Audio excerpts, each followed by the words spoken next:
folks. Let's keep the music still audible. Hope everybody's having a fantastic evening. My name is Zach, otherwise known as Arclight Miniatures. Been a long time. Honestly, almost a year. I think the last time I streamed was like August or early September of last year, so it's been quite a while. Lots happened. Had a daughter just before I started streaming last year, and had the hopeful thinking that I'd be able to eke out a stream every Saturday night unimpeded, but you know, life is obvious. I should have known that was a fruitless endeavor. But we are back. I have been painting at least once a week since. Just been very, very busy with work as well as just life. You know, having a young daughter is a big life change, especially when you were used to just having fun with your wife and painting in your free time. Yeah, free time goes out the window, that's for sure. But it is definitely worth the squeeze because my daughter is awesome. She's just over a year old now. Super fun time. Crawling, almost walking, and just super happy all the time. So, good things there. Now, I have done a lot of painting over the last little bit. Some of it was pretty much protected under NDA just because it was for Adepticon. I don't know if everybody here has seen that, but I worked on a project with Augustin from Camo Specs. Everybody knows him as God and Davion, Tomato. Augustin and I first connected last year at Gen Con, and we really hit it off. I just really loved his energy. Super happy guy. Very excited all the time, especially, you know, Gen Con being Gen Con. He was just awesome, and we both really enjoy the Amaris Civil War and, you know, the collapse of the Star League, that whole era. So working on the Last Stand of the Black Watch was a really huge honor and privilege to be able to do. So he really worked to canonize and flesh out all the RimWorld's unit schemes over the last year and a bit. And I love painting olive drab stuff. As you can see from what we're painting tonight, it is olive drab stuff. And it's what you can see on the screen right now in the slideshow was olive drab mech. Love painting olive drab schemes. It's just one of those things I find really fun to do. It's easy, therapeutic. You can work through miniatures pretty quickly, and they look pretty good at the end.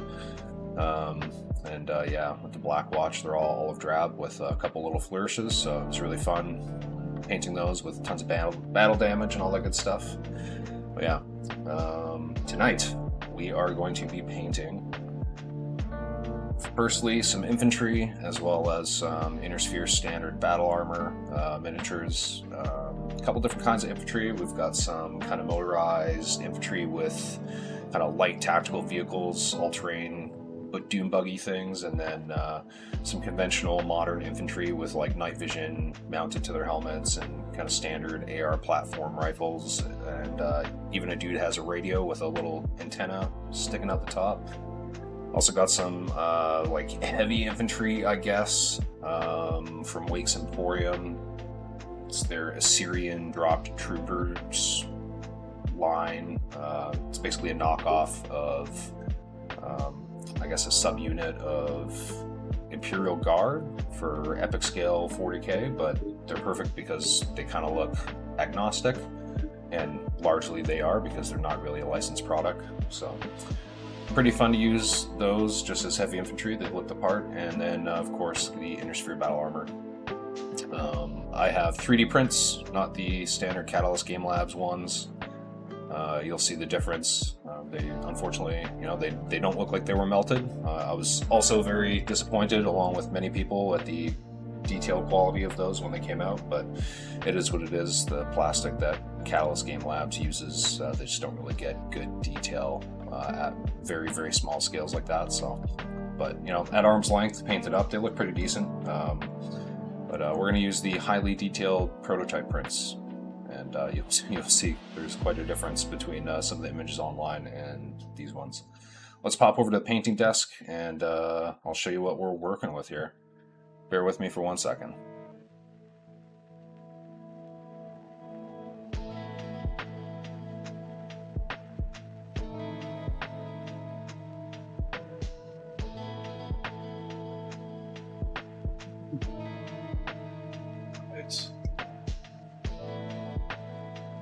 We good to go here. Ooh, jazz hands. Alrighty. So, as you can see, I got some miniatures laid out here. Here's the Atlas. This is an Atlas S.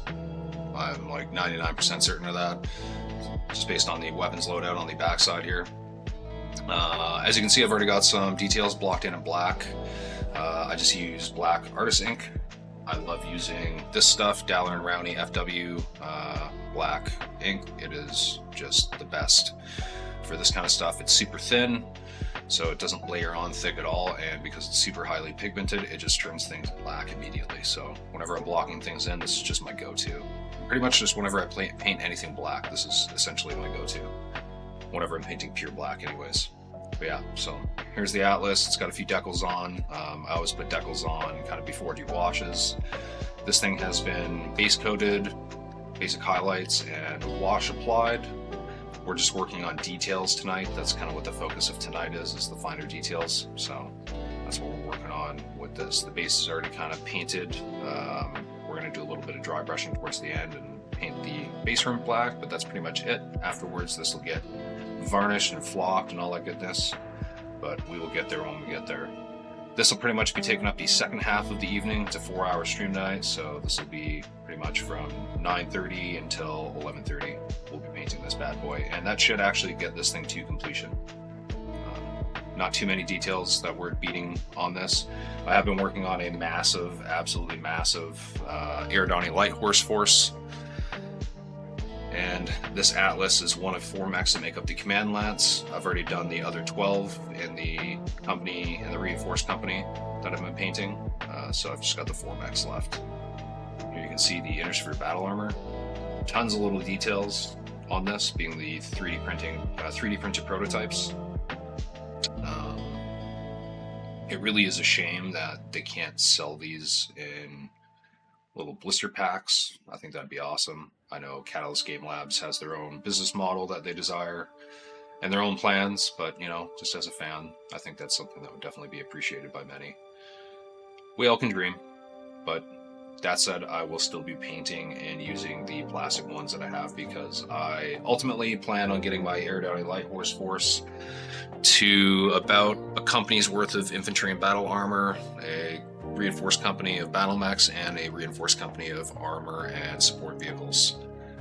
I will definitely bust out some of the other ones I've been working on later just to show you folks, because they're quite cool. I've got many, many painted so far. I do have coffee right now because I'm a dad. I'm tired, so I want to stay up late and have a good time tonight. Alrighty. Uplift, oh, those are better, yeah. Definitely really, really nice. Take a look at some of the infantry that we're going to be painting tonight. Boom, zoom right in on these things.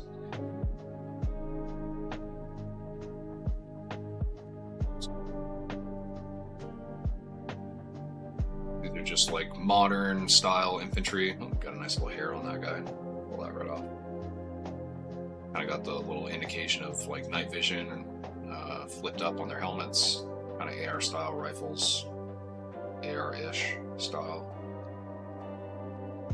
Then also got these fellas. Got the signaler in there. Trying to call up, can't get comms. I added this on after the fact.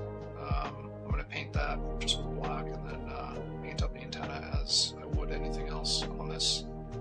Yeah. And then this is kind of my motorized infantry with the dune buggies. So these and the other conventional infantry we were just looking at, these are all from IG makes or IG makes. I'm not sure how it's supposed to be pronounced. I'm going to go with IG makes. So I'm pretty sure the guy's name is Iggy. he sent me a bunch of, like, a huge sample pack of, like, basically one or multiple of almost everything that he makes in terms of infantry and ground vehicle. Absolutely super generous. Like, he just wanted me to paint them up. So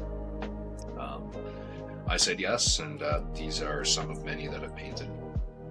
But yeah, unfortunately, I do have one of these guys where the barrel broke off of the 50 cal, so we're just going to use the power of the imagination to pretend that didn't happen, and that he still has a serviceable weapon system on his LTV. From here on, henceforth, to be known as LTV, Light Tactical Vehicle. LTV. Boom. Alrighty. Zoom back out here. I do have a few paints on my palette. I just have my black ink. I've got a little bit of metallics, and I've got some base coat colors for the bases on these. I'm going to start with the motorized dudes. I just want to paint the black bits black, like the tires and whatever I'm going to be painting metallics. I want to paint those black. Reason why is when I paint on the first coats on the base, I kind of want to thin out some of those colors and run them over the tires. That way some of the like the terrain color is going to work its way into the recesses on the tires.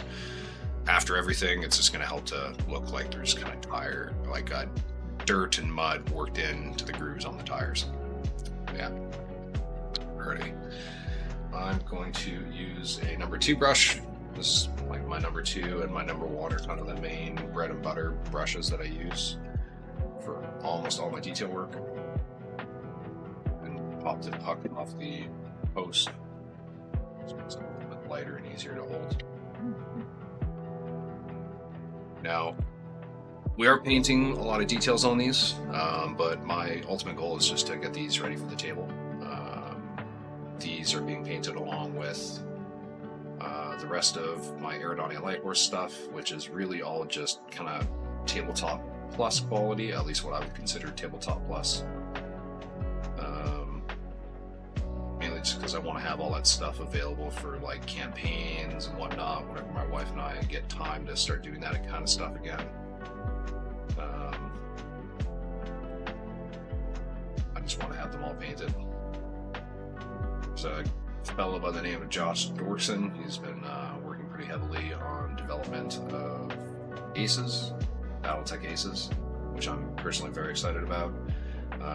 He put a photo, or I guess a series of photos out, I don't know, a number of months ago, basically showcasing all the miniatures that he painted throughout last year, and it was a massive amount. And you know, like they were painted well. I reckon, just based on the images that I was looking at, that a lot of them were just, you know, painted to look nice on the tabletop. He definitely like spent some time on some of the details and then kind of, you know, moved through and just worked quickly on everything else, keeping things neat and tidy without fussing too much on making everything look perfect. And they looked really, really good. So I was kind of inspired. I was like, you know, I have this Alpha Strike box set and my Mercenaries box set for my Kickstarter. Wanted to get those all painted up kind of as the same Merc Force. And I'm a big Aerodontia Light Horse fan, so we went with that. Now, I'm just kind of leaving the hubs on these wheels, the like dirty, shitty olive drab that they were before. And the reason being, I am in the military, and a lot of the wheels that we have, their wheel hubs are olive drab. When the vehicles are olive drab, basically the wheel hubs will be whatever color the vehicle is. If it gets painted tan, the wheel hubs will also get painted tan. It's just one of those things.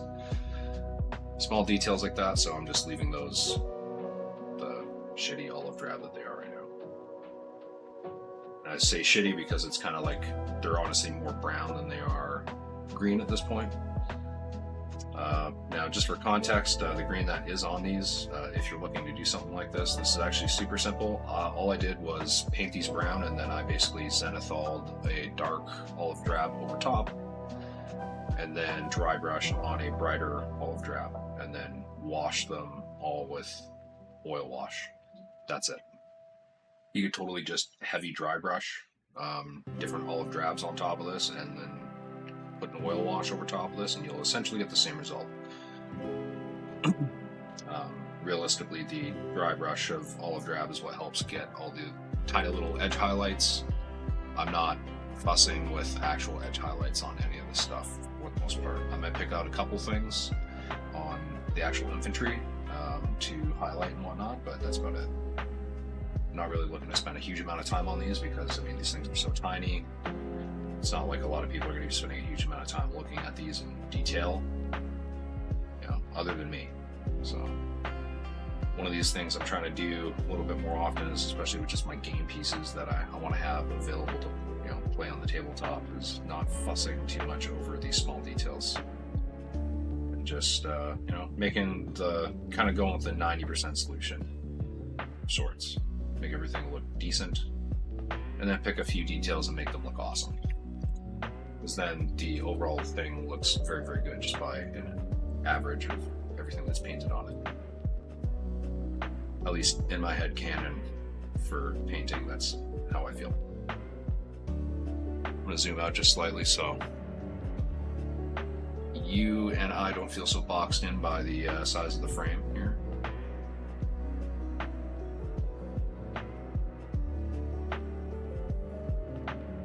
You kind of dislike painting tiny little tires like this, just because I do find a lot of the little grooves a bit of a pain in the ass to get into without like overloading my brush with paint or ink.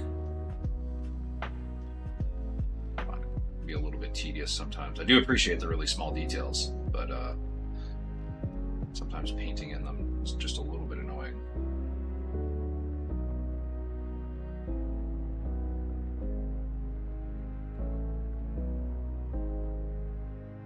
Way that we're going to paint these bases after is going to be pretty quick and dirty, and I'm going to be using essentially a lot of really wet paints that are loaded with water and runny to kind of stain the base over and over again and kind of mix naturally.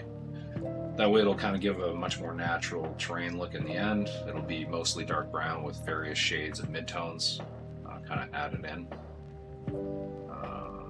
Just a very light dry brush at the very, very end. I kind of like to paint the bases a little bit partway through, just because I do use quite a bit of wet paint. It takes a while for the bases to dry, so I like you know, doing a few details, paint the bases, then do a few more details.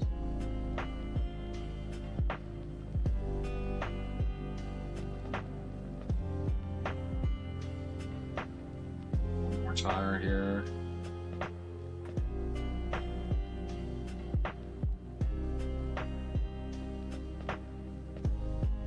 The camera angle here, my little poker hook thing is away. These tires we don't need to have perfect because I'm going to get these dirty anyways. And some organic colors in there always helps. Alrighty. Good enough. I'm going to move on to the other one here. I'm actually going to change brushes. I'm going to slop it up a little bit just to speed things up.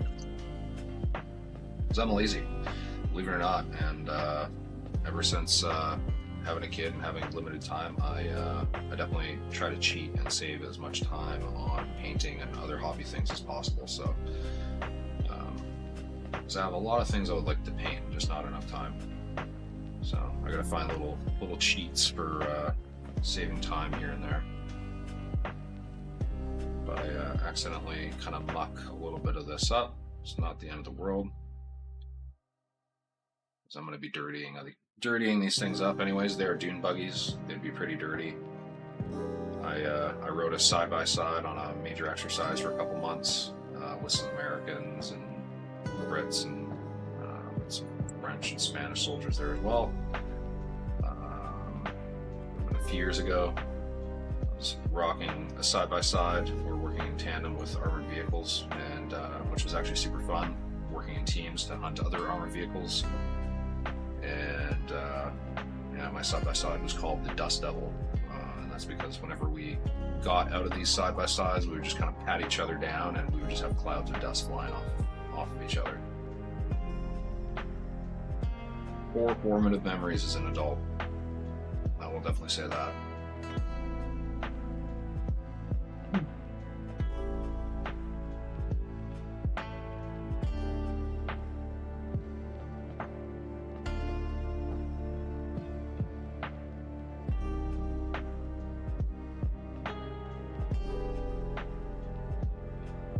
My brush out a little bit. Some black up on the ferrule. This is kind of a beat brush. This one that I'm using here, this is also a number 2, but tip isn't as nice. It's a little bit beat up. I've had some paint dry up in the ferrule due to me not taking as good of care as I could have. What's going on, Warwolf? How's it going? Pardon my hair.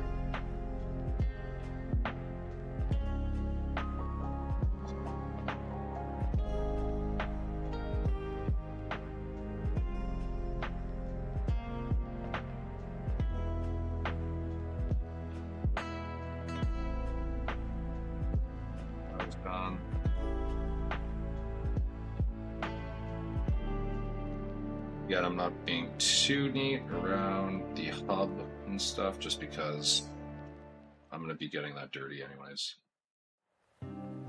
Frigate. Because frigate, that's why. It's black right on the top of the hub, that's okay. You don't want to fly. We're going to muck these bad boys up as it is. Find the angle of the light.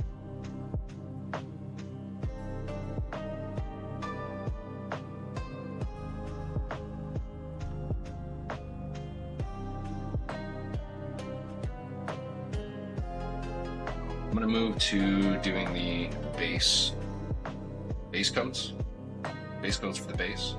So as you can see, this is just kind of like a mottled brown. I just have like 3 different shades of brown in there. One of them is chocolate brown from Vallejo Model Colors. Then while it's still wet, I take a very heavily thinned down amount of Monster Brown from Army Painter and kind of stipple it on, just to get it to mix into the chocolate brown that's already there. And then I also do the same thing with a little bit of Formula P3 Bloodstone, which is like a very red brown, just for an extra warmth to the base. Some of the stuff that I dry brush on is a little bit desaturated afterwards. Ease out here. You can see those here. There's the chocolate brown, the bloodstone, and then that is the monster brown. It's kind of like a very desaturated mid-tone brown, kind of like a grayish brown. So because of that, I like to add in the warmth of the bloodstone. Just adds a little oomph to it, especially with adding a bunch of greenery and stuff on afterwards. It just helps to contrast all the green, having that red in the soil. Coffee break. Sorry, I'm a big slurper. My wife hates it. Y'all can hate it as well.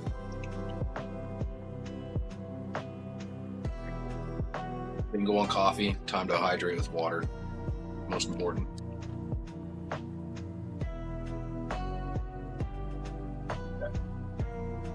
We're gonna quickly start slopping it up. Wet my brush. I've just got like this is like a cheap chisel brush from Michaels. Just, I got this in a pack of like 12 other brushes for like $8. So $8 Canadian too, so that's like $2.50 US. Not really, but it certainly feels like it lately. Alrighty, I'm gonna just dip this into the water on the side of my wet palette. Actually, I'm just noticing that my wet palette's starting to dry up a little bit. It is pretty warm here today. Fill that. I always keep a couple little squirt bottles here just to irrigate things as I need. So in the open area, a little space here between the sponge and the side there, I have just kind of water sitting on a little canal of sorts. Whenever I want to add a drop of water or something to a brush, I just use that. Boom, so just like that. And as you can kind of see, we'll zoom this in.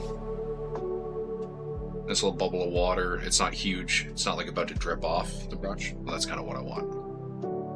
It's about the hydration level I'm looking for. About the hydration level I'm looking for. It's my impression of what's his face, Adam Sandler from The Waterboy. Don't sue me, please. As you can see, that's fairly thin. And actually having some of this green still showing through is going to help, because ultimately I'm going to be adding some greenery to this later on by way of like flocking and tufts and all that good stuff. So a little bit of green actually helps lend to the organic feel of the soil, makes it look not so just dead and like Martian. Especially when you've got lots of like fine flocking and stuff glued on top. And you can just keep adding water or not adding water to your brush as you want, and that'll help to kind of make areas that are a little bit more heavily saturated and pigmented and areas that are less heavily saturated and pigmented. If you haven't figured out, this is a lo-fi version of the Halo theme that we are listening to at the moment. Very nostalgic stuff.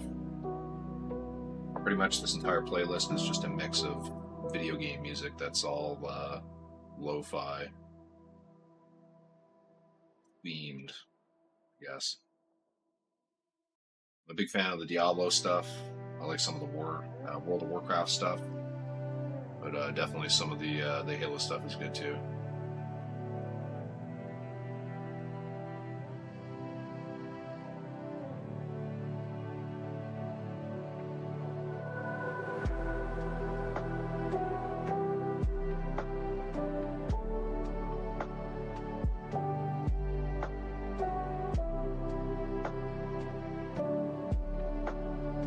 So you can see it's like kind of an uneven coat, but that's exactly what I'm going for right now. I'm trying to keep this relatively wet. 80. Super wet. They're gonna cancel me. I know it. I know they're gonna cancel me. Okay. Now, while this is still just a little bit wet, I'm gonna go into that monster brown with a very heavy amount of water in my brush. Just kind of touching into certain areas here. And as you can see, just by capillary action, it kind of sends all those lighter colors spider webbing out and blending into the stuff that's already kind of on here. Well, not that it's kind of on here, it is on here. It's kind of just spreading out like that. You know what I'm saying. There we go. It's kind of a shitty mix there. Big shit mix. Just gonna grab a little bit of water here. If you have an area where you find like a bit of a hard transition, I'm just gonna again grab like a little drop of water and I'm just gonna bloop, throw that in there, and it kind of mixes things up a little bit more. So you can see that kind of mottled coloring. I'm just gonna go ahead and add some water and grab a little bit of that bloodstone. I'm gonna do the same thing here.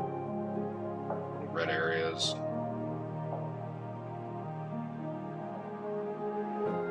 That's pretty much it. Doesn't need a lot of work. Once this is dried, that's pretty much good for a dry brush of like a desert yellow and a khaki, and that will have you good to go, my dudes and dudettes. And it's always nice just having like that base color on the base, because then it kind of separates the base from the miniature. If you're like me and you kind of base coat everything as a whole, because I airbrush everything to do my base color layering on all my stuff, so inevitably my bases become the color of whatever I'm painting. So this step is always very satisfying. Same thing with kind of blocking in the areas with black, breaking up the miniature. Anyways, next, this will actually go relatively quickly. Doing all of these in quick succession like this probably won't take me more than about 10-15 minutes.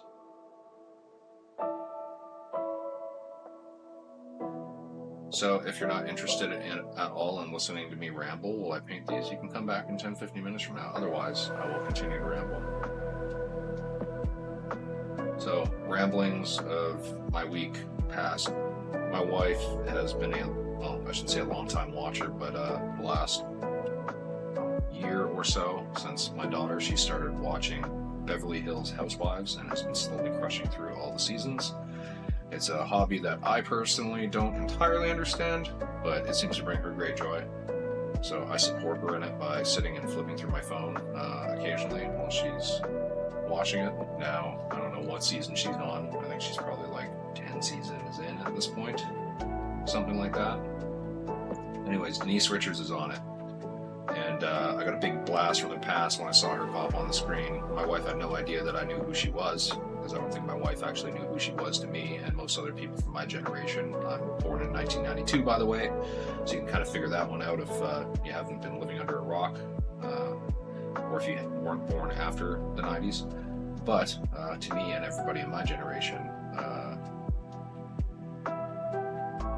Denise Richards, otherwise known as Carmen Ibanez, was the childhood crush of like me and all my friends. So anyways, after seeing that, last weekend I was doing a little bit of painting and decided to watch Starship Troopers while I was painting, just as a little point of nostalgia. And my god, what a great movie.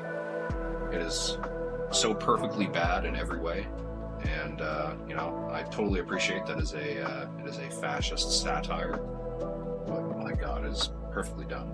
I am definitely a fanboy of the original source material. I really like the book. I read it on a military exercise because I'm infantry, and the book is super raw infantry. I definitely enjoyed it. Part of me doesn't like that Paul Verhoeven just read like self-admittedly to him by him like 40 pages of the book, and then just decided, oh, this is like fascist love child. This is a fascist love child of a book, and made a movie as a fascist love child. Part of me is upset he did that, but at the same time, then we wouldn't have the movie, and the movie is just awesome. Like I like that it's kind of its own thing, and yeah, I just love all the tropes, the classic like propaganda stuff that you see all throughout the movie. Yeah, just what a cinematic experience. Tons of color variation on this one. Really liking this. Mustang 25. Yeah, I will definitely be uploading this to my YouTube. I will always upload all of my stream recordings to YouTube. Unfortunately, my dual stream didn't work. For whatever reason, Streamlabs, I thought that they made dual stream available, but they did. Only if you're streaming one of them in vertical format, kind of like, I don't know if I was going to be streaming on TikTok of sorts. I think it's kind of silly. You have to like subscribe if you want to do both horizontal or landscape, as you would watch most painting streams. Anyways, I digress. I'm probably going to be switching to OBS because I'm pretty sure you can dual stream without paying anything. And yeah, but anyways, I digress. Stream recording will be up, and you will be able to watch this tomorrow night. If you can't stay for the whole stream, of course. Really wish you would, though. This is some infantry from Ig Makes. I'm just noticing here, I missed a couple supports. Let's zoom in so you can see my mistakes here as well. We got the, I don't know if you can kind of see, just below this dude that's kind of center frame, crouched and facing out to screen right. There's a little support beneath the rifle going down to the ground, and then there's also another dude over here. You can kind of see his support underneath. I'm going to quickly grab a knife, a little knife. Grab my alpha blade, and we're just going to clip those. Erase this.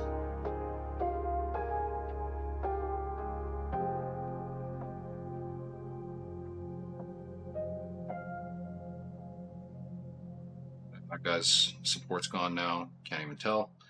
And I'm just going to go to, where is that feller over here?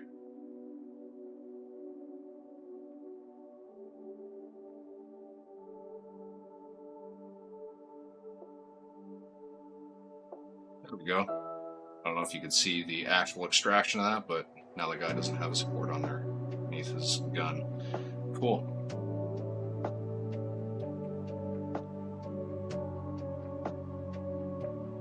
Awesome. You always pack so many great tips and tricks in these streams, so it's great to have them as a reference. Yeah, for sure, man.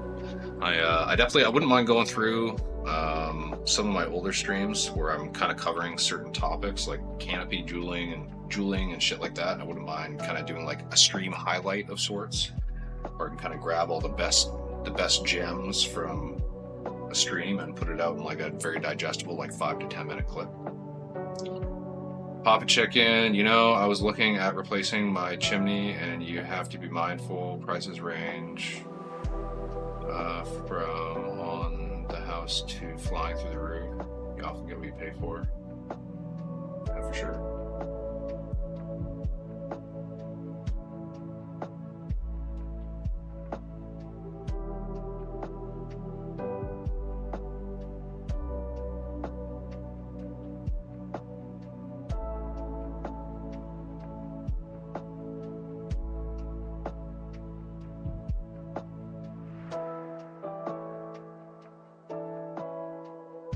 Not to get the legs on these guys too much. It's a little bit difficult. Moving pretty quickly here. Zoom this back in. Probably gonna have to put a little bit more of that chocolate brown on my palette soon. I'm starting to run a bit low. I'm actually almost out of the current bottle that I'm using. Thankfully, I was prepared and I ordered a replacement a while back, so I've got it sitting next to the almost empty bottle on my paint rack, ready to be shaken or agitated, as my French family members would call it. Agité.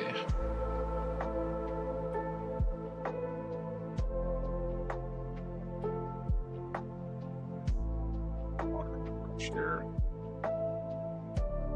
I'm gonna keep this shiny as I move through these colors.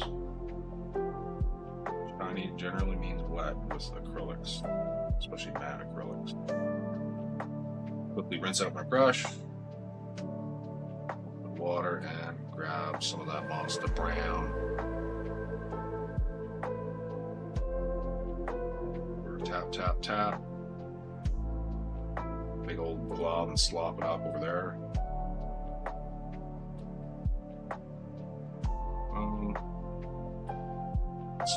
In the light like that, it's hard to tell, but as you can see, there's quite a bit of variation. I'm just going to go ahead and wet my brush again and grab some of that bloodstone. The green area over here, I'm going to add some in. I think that's just because I added quite a bit of water over that area, so some of the stuff is rinsing off the surface. It's okay. I'm just going to go ahead and add a little bit of water to these areas. Boom.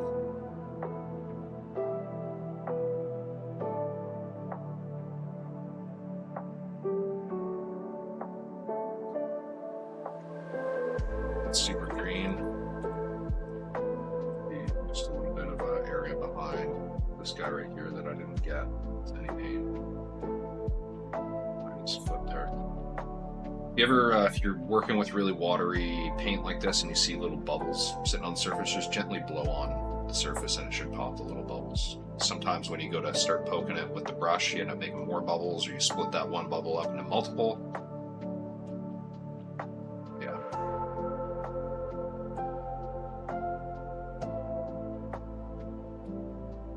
We're going to call it good for now for this one. We'll move on to the next. Conventional infantry. I'm going to grab just a bit more chocolate brown. Boom. It's probably not even going to really shake the paint up. Papa Chicken, hope you're doing well, buddy. The fam too. You finished with the various plaques making the rounds for now. Oh, various plagues. Yeah. My wife is still sick, actually. She's been kind of sick on and off for the past month. My daughter just started daycare recently, so unfortunately she is getting all of the illnesses from the plague rats running around our neighborhood. So I live in a Canadian Forces base, so pretty much everybody that is making my daughter sick is also making my colleagues sick. So it's pretty nice. It's pretty hilarious. you have kind of the same suspects calling in sick at around the same times.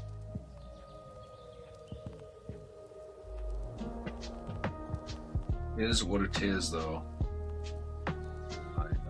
Thankfully, I haven't been as sick as my wife. I've avoided a lot of it. Like, my daughter got gastro a little while back. She's just puking and pooping like crazy. And then my wife started puking and pooping like crazy. This is the whole thing.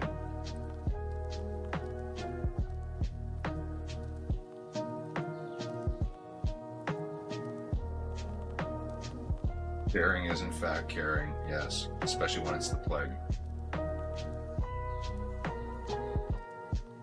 Wouldn't want to be left out, would you? If everybody else is hacking and sneezing, don't you want to be hacking and sneezing?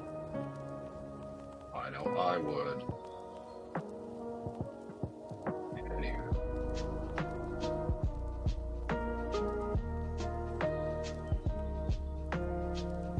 Get around that little foot.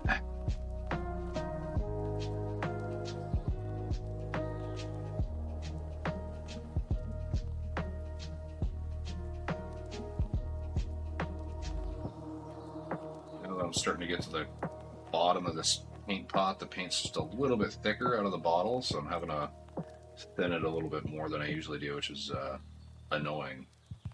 It's funny when I even find like differences between batches of paint sometimes. Like if I have like a particular color in Vallejo and I run out and I order another one, I find sometimes there's like little inconsistencies in like the paint consistency between batches. Sometimes they're a little bit thicker, sometimes they're a little bit thinner.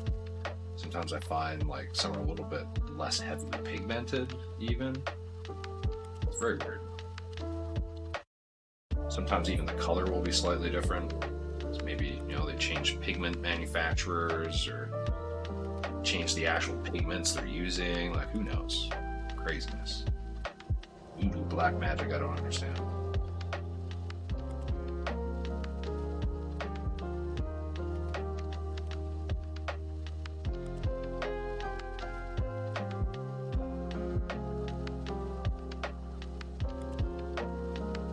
A little bit too uniform. So now I spread everything out there. I'm going to kind of wet this just a little bit. There, that's a little bit better. A little bit more slopped up, you know what I'm saying? Grab some of that bloodstone. Warm this up a little bit.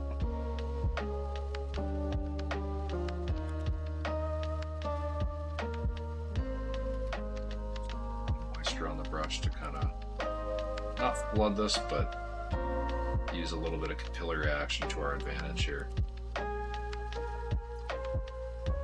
Got a mostly dry brush. I say mostly dry because I do have a little bit of water in it. Ran most of the water off onto my paper towel. That's pretty much good to go. All right, 2 more bases to do, and then we can go on to the actual fun details. It's just one of those things you gotta do sometimes.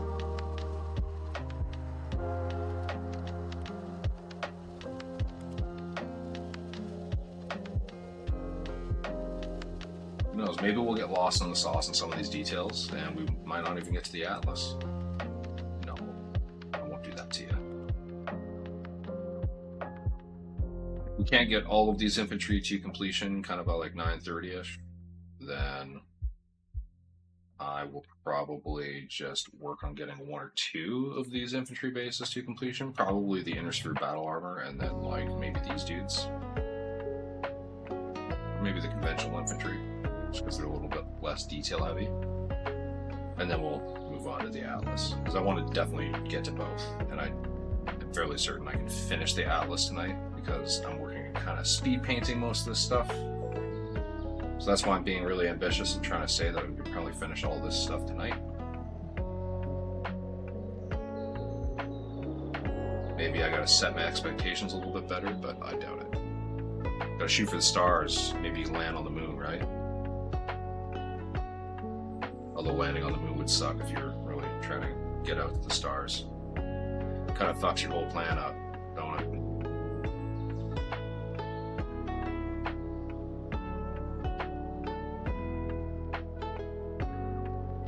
You probably can't hear it, but I certainly can hear my wife coughing outside right now. Poor girl's just been hacking her brains out.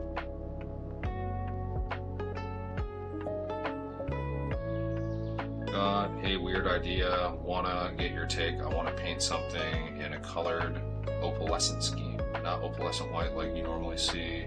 Here's the kicker though, I want to use techniques like you would with non-metallic metal paints. Interesting. So by opalescent, do you mean like mostly blue dominated? Because that's kind of what opalescent is to me. It's like blue with like white extreme highlights and like other colors kind of in the shadows and shit.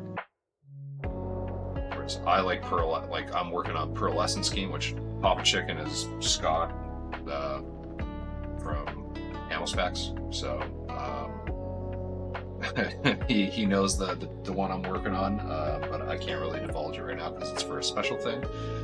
But yeah, I'm going for like a color shift look where I'm going for like a white that is pearlescent, so it's got like a lot of like magenta, pink with like cyan blue in the shading.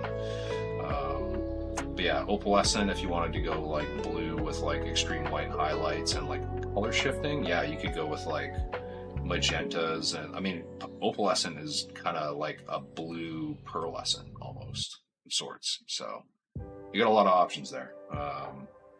Doing it like straight up non-metallic metal style, I am not a non-metallic metal guy, unfortunately. I'm actually pretty bad at non-metallic metal. It's something I'm trying to work on. I gotta really find a project to kind of sink my teeth into on it, because I'm just not confident in it. And part of it is just me trying to figure out where to place highlights properly. I think that's really half the battle when it comes to doing non-metallic metal.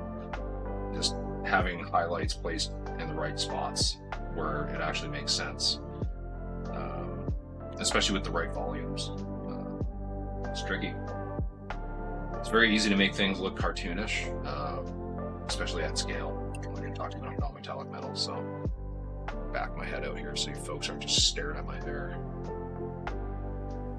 I mean, I do have a great head of hair, don't get me wrong. Not really what I think anybody's here for.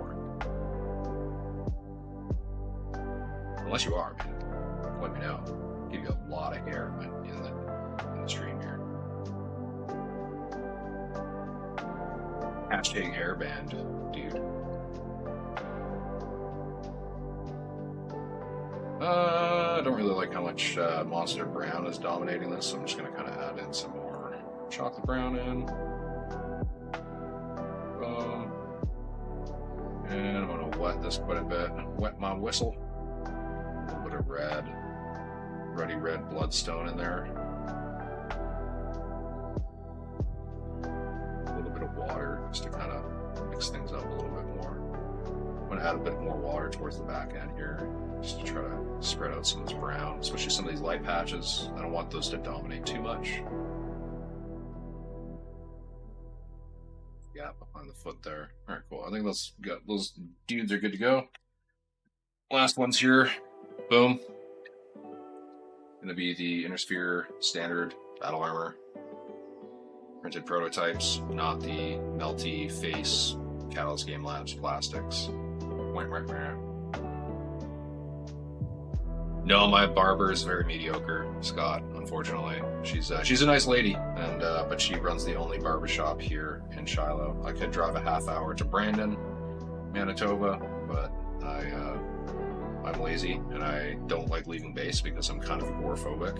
Not really, but you know, it's just she's here, and you know, she's the only one, so I try to support her financially. She's good at doing army haircuts, which is really all I need. Not that the Canadian Army requires army haircuts anymore, which I find kind of to be a travesty, but I'm sure there's a lot of people who disagree with me. I definitely think the beard thing's kind of cool, but there's a lot of people with shitty neck beards that really should be told to shave.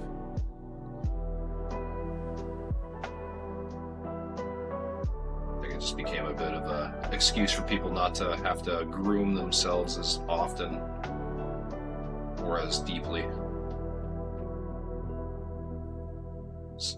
As dorky as it sounds, I think, you know, grooming standards and stuff, it does enforce a certain level of discipline. Maybe that's just my inner Jocko coming out, but I definitely see the merit in some of it. I don't think it should be tyrant grooming standards, but I definitely think they should be a little bit more strict than what they are right now. But that certainly isn't me speaking in the official capacity of a Canadian Forces member. No. That's just me shooting the shit on my live stream. The grooming standards are what they are, and the Army makes only good decisions.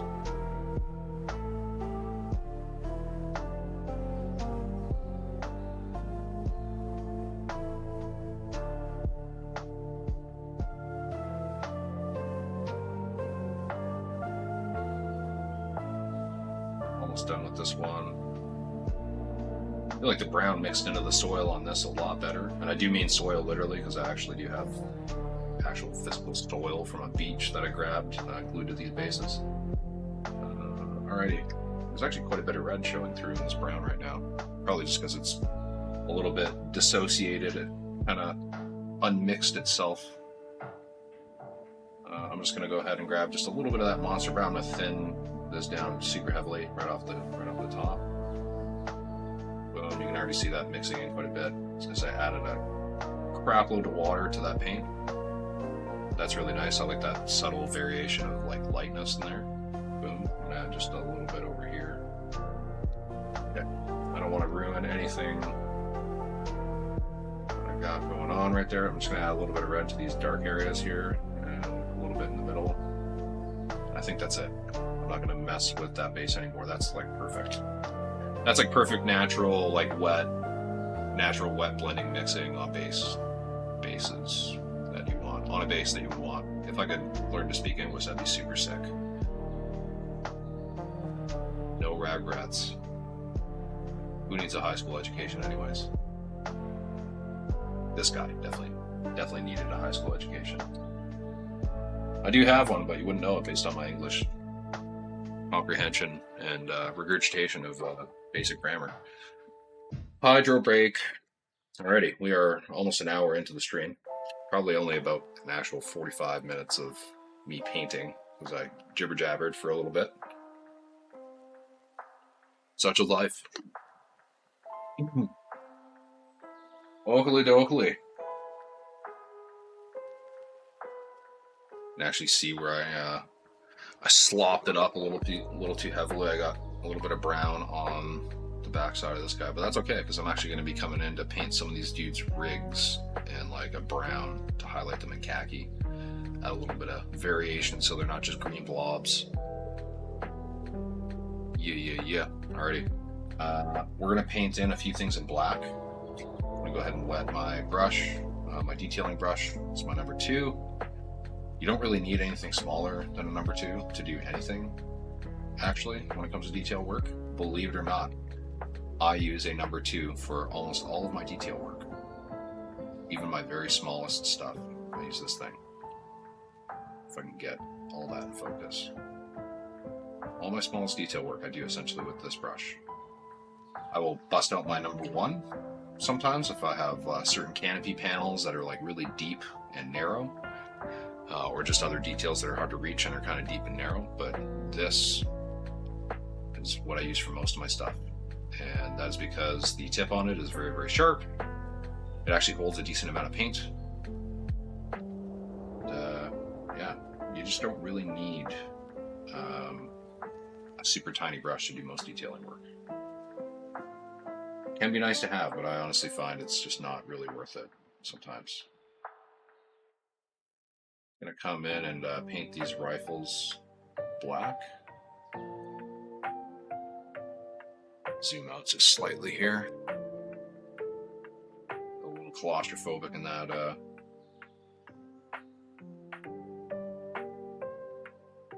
video frame.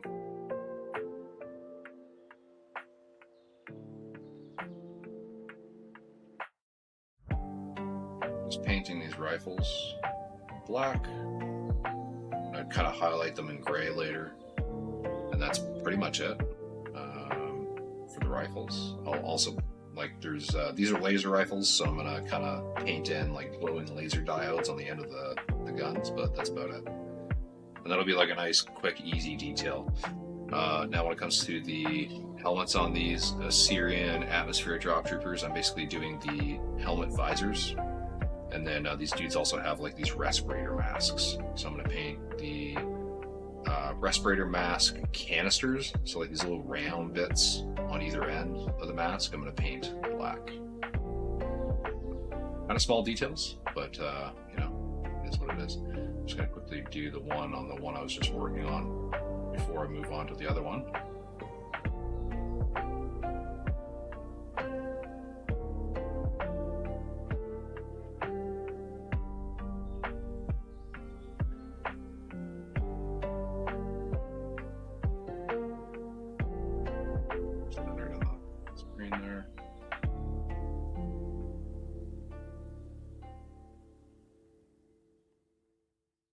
Now when I'm in areas where I'm like, I don't really want to do like a traditional brush stroke because I'm worried about hitting something else and getting paint on it, I just kind of stipple my paint.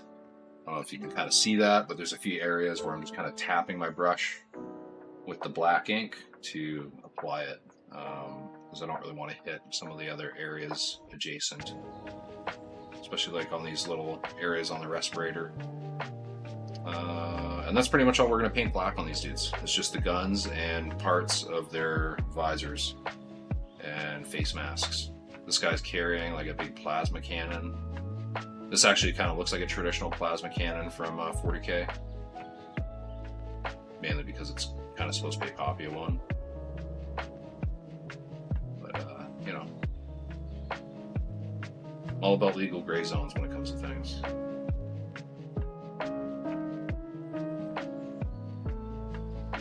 Wake's Emporium did not get caught up in the cease and desist from Warhammer, and that's because a lot of his stuff is distinct enough from the IP that, and nothing is actually called what it's supposed to be called, so it makes it a little bit easier for him to circumvent being pinged with a cease and desist. But he makes a lot of his stuff agnostic looking enough that you can, you know, easily get away with it. Calling it something else, and I mean, I'm not even using it for 40K, I'm just using these for futuristic sci-fi infantry because that's all they are to me, dude. Know what I'm saying?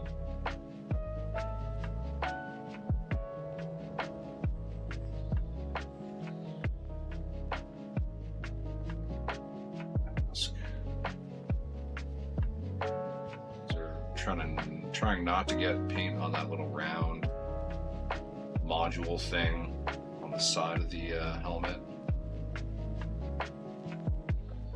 so you can actually see things in focus. It's tricky when we're working at this scale.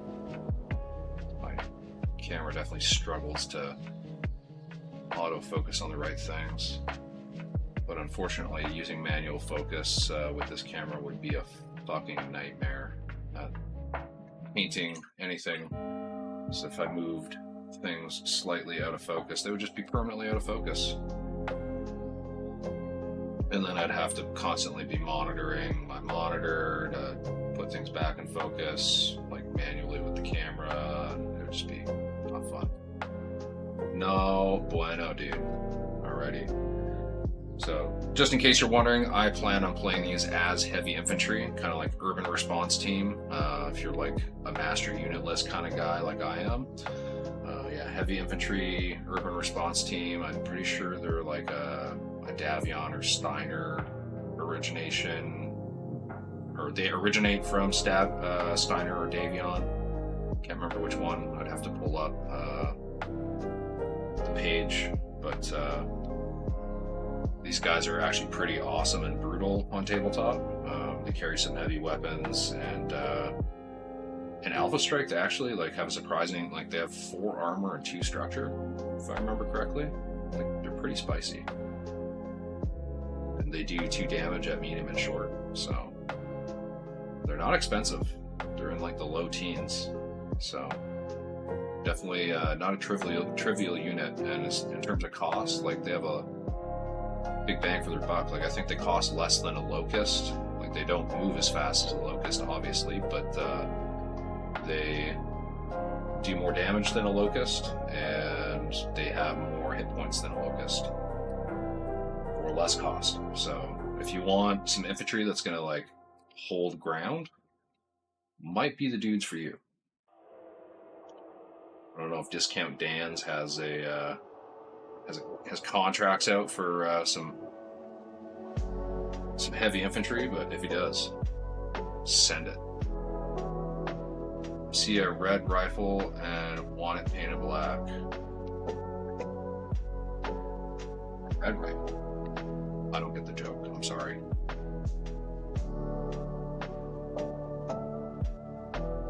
Is this a Gen X joke that I'm too millennial to understand?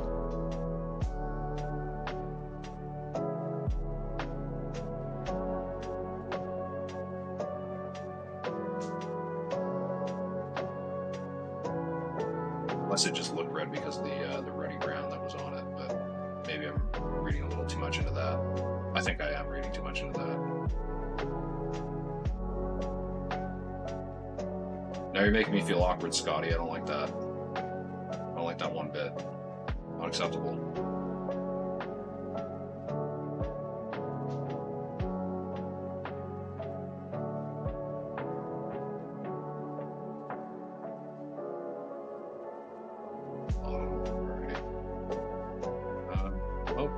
Skip past this guy's visor. Let me rinse out my brush quickly so I don't get black ink drying on my ferrule. I've definitely got a little bit of paint in the ferrule there, but that's been there for a minute. I do like using Winsor & Newton's brush cleaner. It's pretty good at getting some of the hard stuff out, but I also don't want to beat this thing out too bad while I'm trying to scrub it clean, so a little bit of stuff that's staining inside the ferrule there isn't chunky, so I don't worry about it too much. Brush still has a really good point. It's going on over a year of use now, so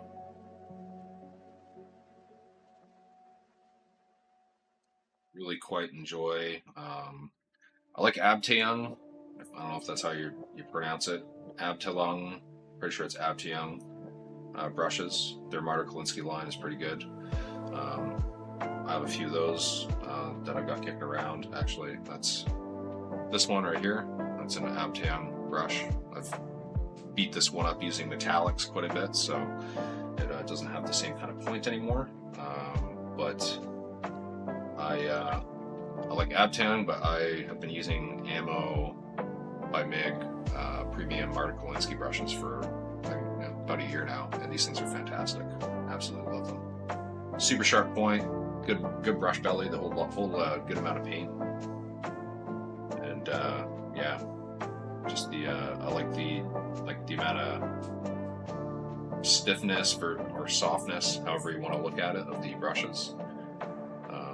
Like the actual bristles, they've got just the right amount of springiness. I find after like breaking them in. I definitely do find there is a bit of a break-in period with brushes, where you kind of got to work the hairs a little bit so they soften. And I do find after like a few hours, a handful of hours of painting with a brush, you really start to notice. If it's brand new, you'll notice like it just brushes a little bit more easily. You don't have to fight it as much. So I think that's a kind of natural thing with any mechanical tool that you're going to be using for the most part. Obviously, there's some exceptions like hammers and screwdrivers probably aren't going to have a break-in period, but I think there's a lot of tools that are going to have a small break-in period. Files, things like that, like those are even going to have a small break-in period. Well, you wear some of the more sharp, jagged teeth and stuff down, get it to like a more smooth working state where the file moves back and forth very smoothly, things like that. Anyways, I'm just verbally masturbating here to justify my stance on brushes having a break-in period or not. Did I say the word masturbation? I did. Ooh, I'm a naughty boy. Wasn't that kind. You all saw.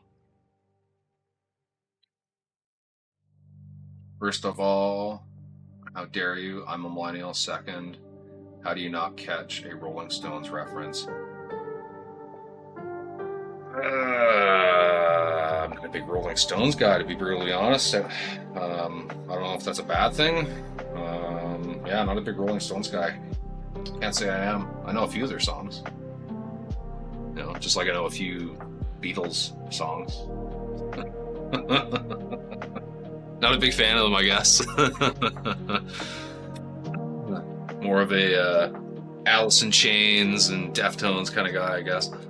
Not that I don't like a lot of classic rock and shit like that. I definitely, you know, I like my AC/DC. I like a lot of Metallica. Not that Metallica's classic, but you know, I like the rock and things thereof. Painted Black. Yeah, I've definitely heard that song. I just don't know the lyrics very well, so that's why I didn't catch the reference.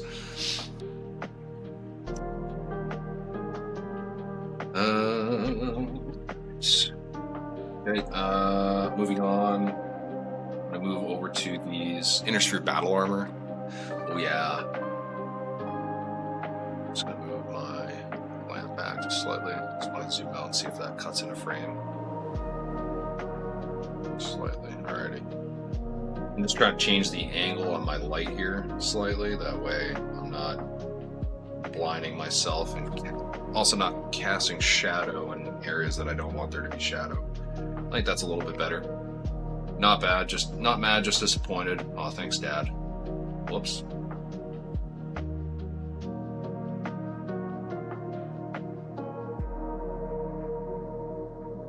So,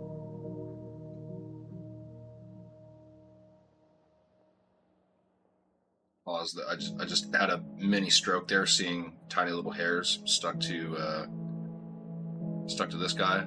It was breaking my brain a bit for a second, just because I had this thing in the background of where I'm actually looking, and I thought I was seeing things. Evidently, I was not. I was looking at a tiny little scraggly hair that broke my brain for a few seconds there. You saw it first. Saw it here first, folks. Okay, I'm going to grab a little bit of black ink here. I'm going to kind of do the end sections on these lasers. Yes, lasers. I know there's a version of the Inner Sphere Battle Armor that uses just a machine gun,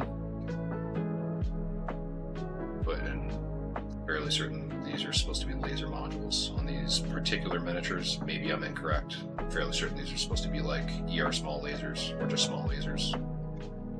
I'd have to double check the record sheet.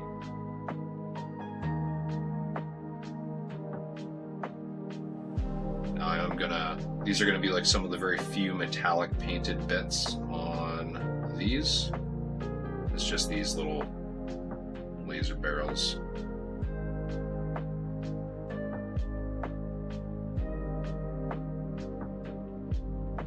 Now, seeing as Scott is here in the chat, you can listen to me spitball this idea. I was discussing this with my wife earlier, just because I thought it might be actually kind of a fun idea.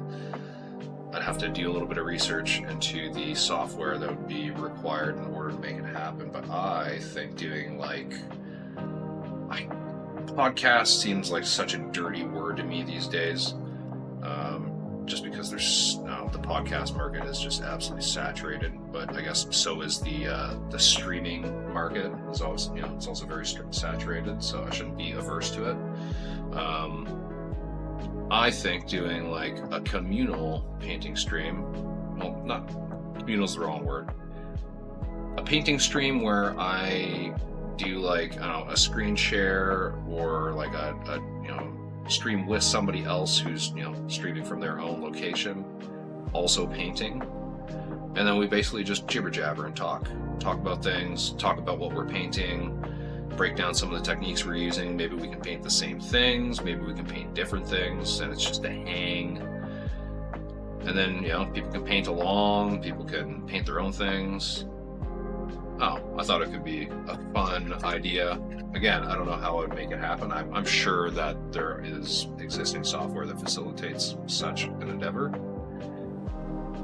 Probably just for people who shoot the shit and multi-stream, but I don't know. Let me know what you think in the chat. Let me know, chat. Am I cooked? Pardon me. A little burpsy burp there. Just debating things here. You know what? We're gonna grab just a little bit more black ink. I'm gonna come up to these little like baffle fins things here up on the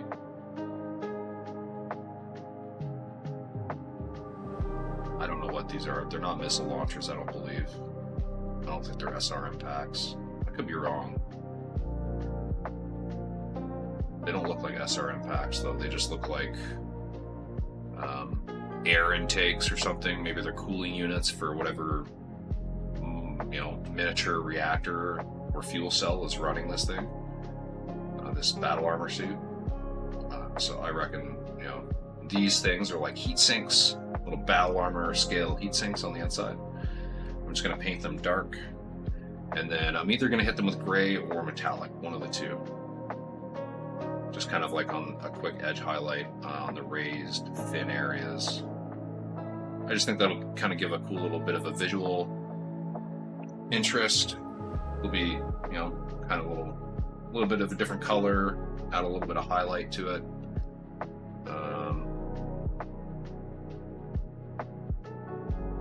Get my camera to steady a little bit. I do apologize if there's a few shots that are out of focus here. This is really hard trying to keep these things in focus. I think the other thing I'm going to paint into, there's so I have these little heatsink baffles that I'm painting here. There's also these little round raised bits. I'm going to treat those like little sensors, and yes, I'm going to jewel them because I am fucking crazy, dude. I'm out of control.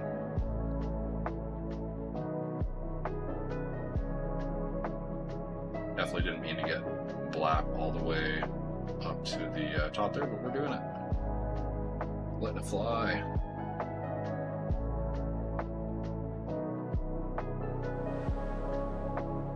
Better hand positioning here so I can see and you can see.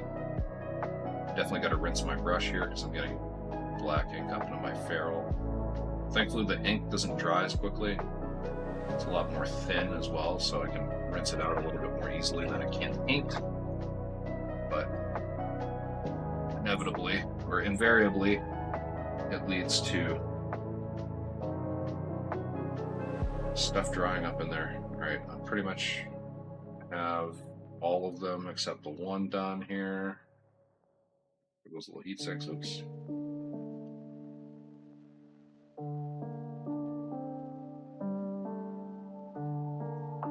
Thankfully, these guys are already kind of dirty from the oil wash that I put on everything, so a little bit of black smudging off of an area that I don't really want it. Not a big deal, especially at this scale. So again, like I mentioned earlier, like I like applying kind of the black to certain details to kind of break up the miniature. And I mean, I use black as a base coat for a lot of things,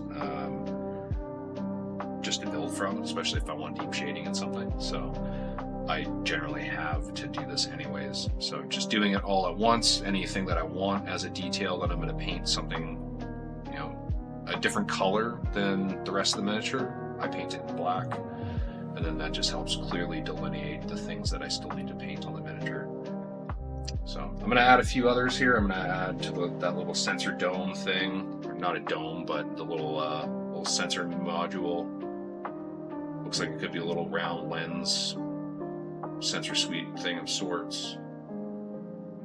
Paint that black and just slightly around it black, so it'll act like a border once I paint the whole thing. I'm going to do that to all these.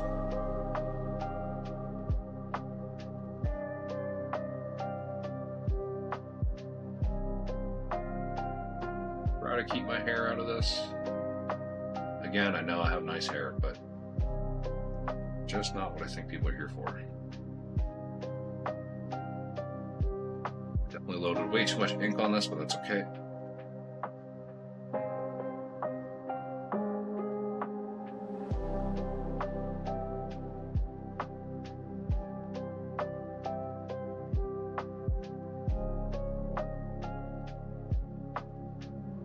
If you can see, but I'm stabilizing my hand on my hand like this.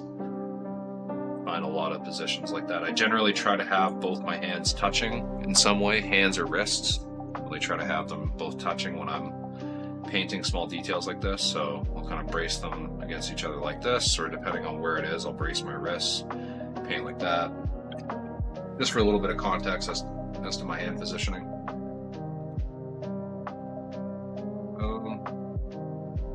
Right. On the visors, we're not really going to do too much. Like I'll come in there with like canopy colors later, and we'll paint the visor like a bright red with a little bit of orange in there, and that's pretty much it. But really, you don't need a lot. Like these guys are literally just like, if you paint brown and then use a makeup brush to heavily dry brush from top down some dark olive green, and then lightly dry brush a brighter olive green onto these dudes, add a quick wash, do another quick little dry brush of that brighter olive green, you're gonna have these guys looking like this, minus the little bit of black that I've applied. That's all these guys were. Super simple. Same thing with the other infantry that I have. Okay, we're gonna quickly paint the rifles and like a couple helmet details in black on these guys. And then same thing with the motorized infantry dudes. And then I'm gonna paint all the rigs in like a tan, probably like a mid-tone tan. And then I'm gonna apply a quick little wash of like Army Painter strong tone to those pieces on all these miniatures, just to fill the recesses and shade some of those rigs. And by rigs, I mean like the chest rigs and like load-bearing equipment that all these infantrymen are wearing, or infanteers, I should say. More gender-neutral term. Infanteer is a legitimate term if you are a Commonwealth nation and not America. Infanteer definitely is legitimate. I got into an argument with an American service member on Reddit, which is never a good idea to get into an argument with anyone on Reddit. But he was very adamant that I was using incorrect terminology. I had to bust out the old Wikipedia and school his ass. Infantry soldiers, just kind of the other generic term that everybody uses. But I like infanteer. It sounds a little bit more classy. I'm like a musketeer, but more stupider, I guess. Musketeer that's hyped up on Mountain Dew and nicotine. Oh, good, sweet old nicotine. I was a smoker for a number of years, kind of on and off. I haven't smoked for a number of years now, but I will tell you, I will occasionally use a little bit of chewing tobacco. I'm not a big fan of the pouches. I just find them to be a little bit too much, personally. And I actually enjoy the flavor of like wintergreen chewing tobacco, like a good Copenhagen wintergreen or Skoal wintergreen. Actually, Skoal's a bad example. Skoal's not really that good. What's the other one? Stoker's. Stoker's a good one. Alrighty. So I did the guns on these guys, and you saw how quick and dirty that was. We're not gonna bust too much here. I'm just gonna paint these little night vision sets black. And again, like these guns and the night vision and shit is all just gonna get very quickly highlighted with like a gray, like a mid-tone gray or something. Just to give an indication that there is something there that reflects a little bit of light but isn't like overtly metallic. Perhaps it's an anodized surface of sorts. Use your imagination. It is powerful.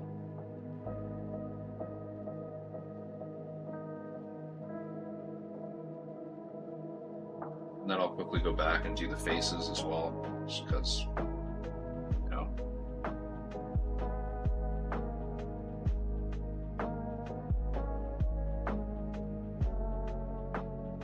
Just trying to get all sides of the night vision here, like the fronts and the sides and the back, just because one side to still be obviously green. That would just look weird. Just got one more little night vision piece on this dude.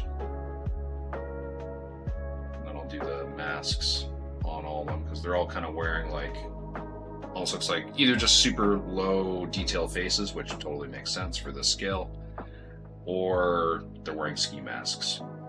And in my headcanon, they're wearing ski masks and goggles. So I'm just going to kind of quickly slap some paint on their faces, or where their faces would be.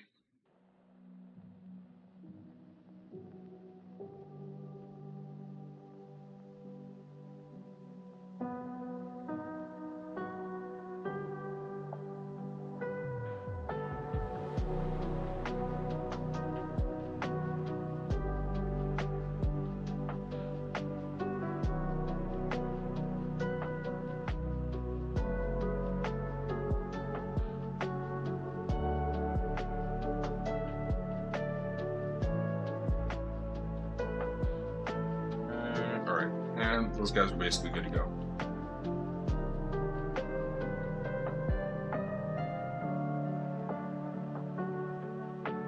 Quick and easy.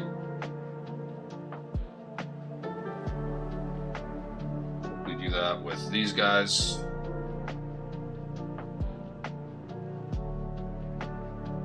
We do this big radio mast. I shouldn't say mast, it's a whip antenna, but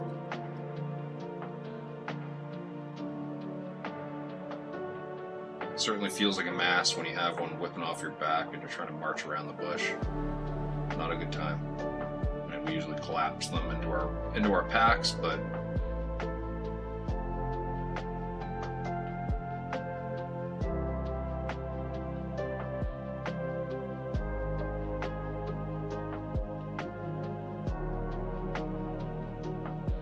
brush quickly.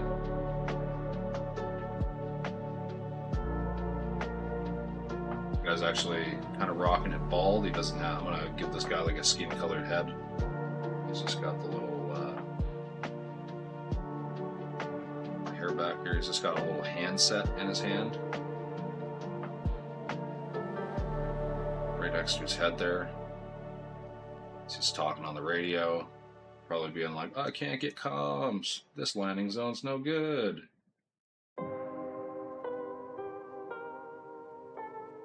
Either that or he's calling up because he's lost, or the LT got them lost.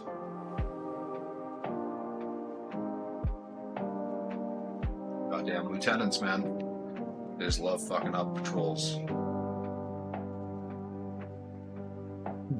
Alrighty, moving on to gun number 1 on this infantry squad.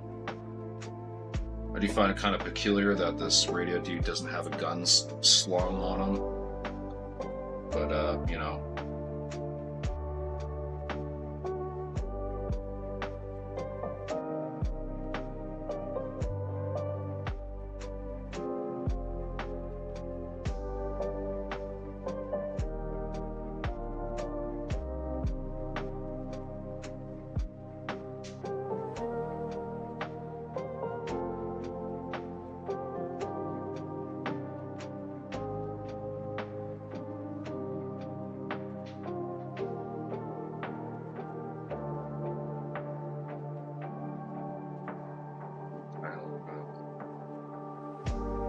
Something stuck to the edge of, oh, there we go, I got it. It was just something stuck to the edge of the little night vision piece there. It was like a little piece of debris or fluff or something, so I'm just scraping it off with my fingernail and kind of rubbing it off. Rubbing it off, giggity. Get it? Get it, do you get it? Rubbing it off so it didn't affect the whole ambiance of the whole thing. Because who likes random specks of debris glued to the edges of miniatures? Especially when you've been working so hard to make them look pretty.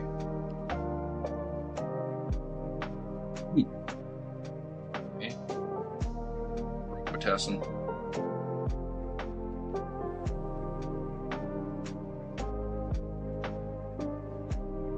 1 Fun fact about Robitussin, actually. If you are familiar with North America's favorite cough suppressant over the counter, turns out it actually doesn't really have any medical ingredients in it. And I don't really believe you can find much Robitussin in stores anymore. Somebody can correct me on that if they so desire to go Google it. But yeah, I seem to remember reading something that they tested Robitussin to see like what does it actually do, and it turns out not much.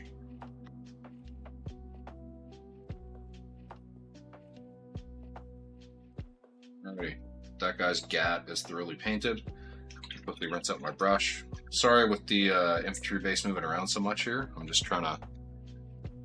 gonna zoom out just slightly, kind of boxing myself into a very small frame to work within, and it is difficult, especially when I'm trying to find certain angles for some of these pieces.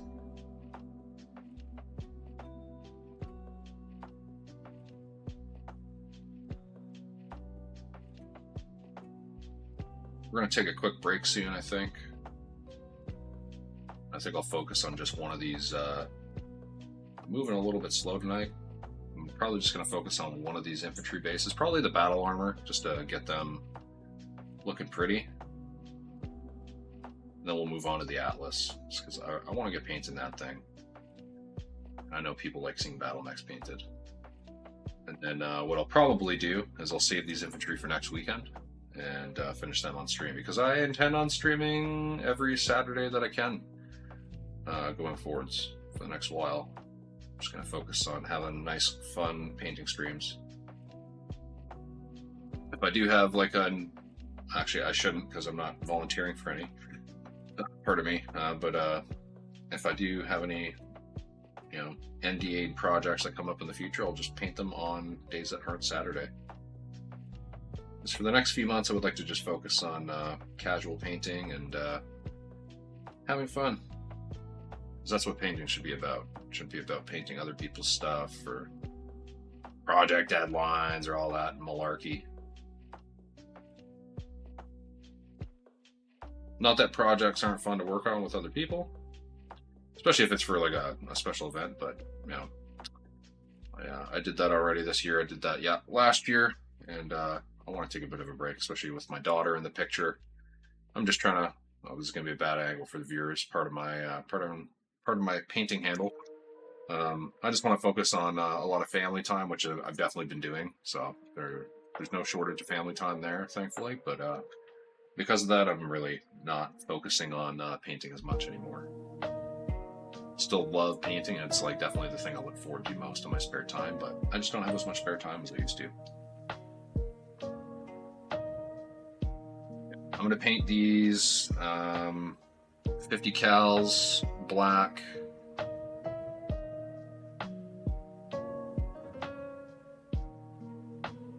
going to paint a couple small details around the driver black as well.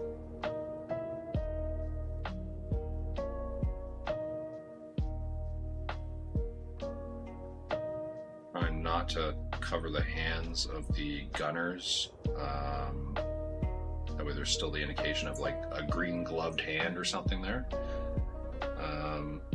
Yeah.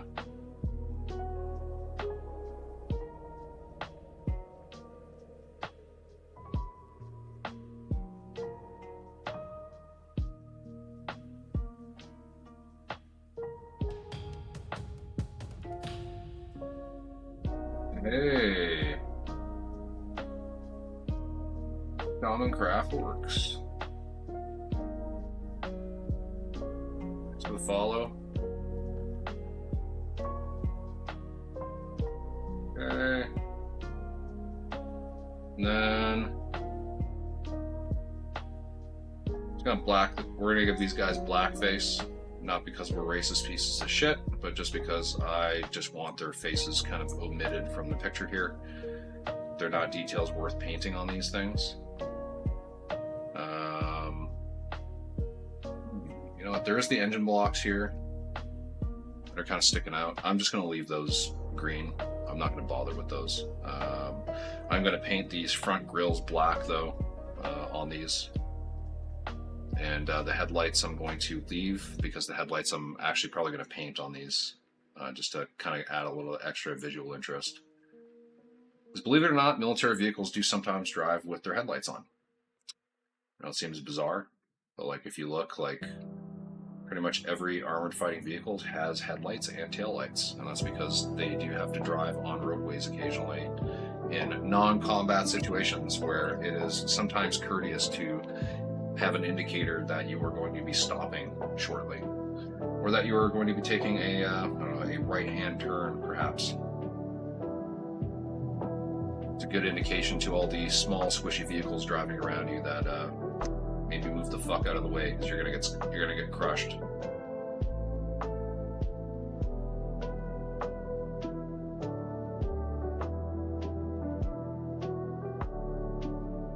I'm literally just trying to put a little bit of black paint on what appears to be the steering wheel. I'm saying what appears to be because I'm not actually sure if that's what it is, but I'm assuming it is based on its location. But I'm not a fucking mechanic. I don't know. Maybe it's a yoke.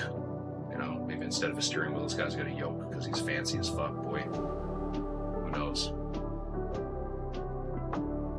I have my own fantasy, you have yours. Right. Moving on.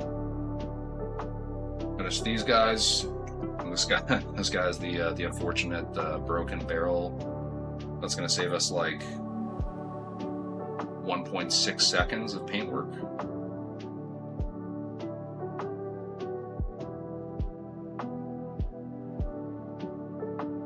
These guys aren't highly detailed, so I'm not worried about painting a lot of crazy stuff on these fellas. They're just a bunch of dudes in green uniforms trying to make a buck for their families. They got roped up into some weird neo-colonial military adventurism. And they're just along for the ride, quite literally.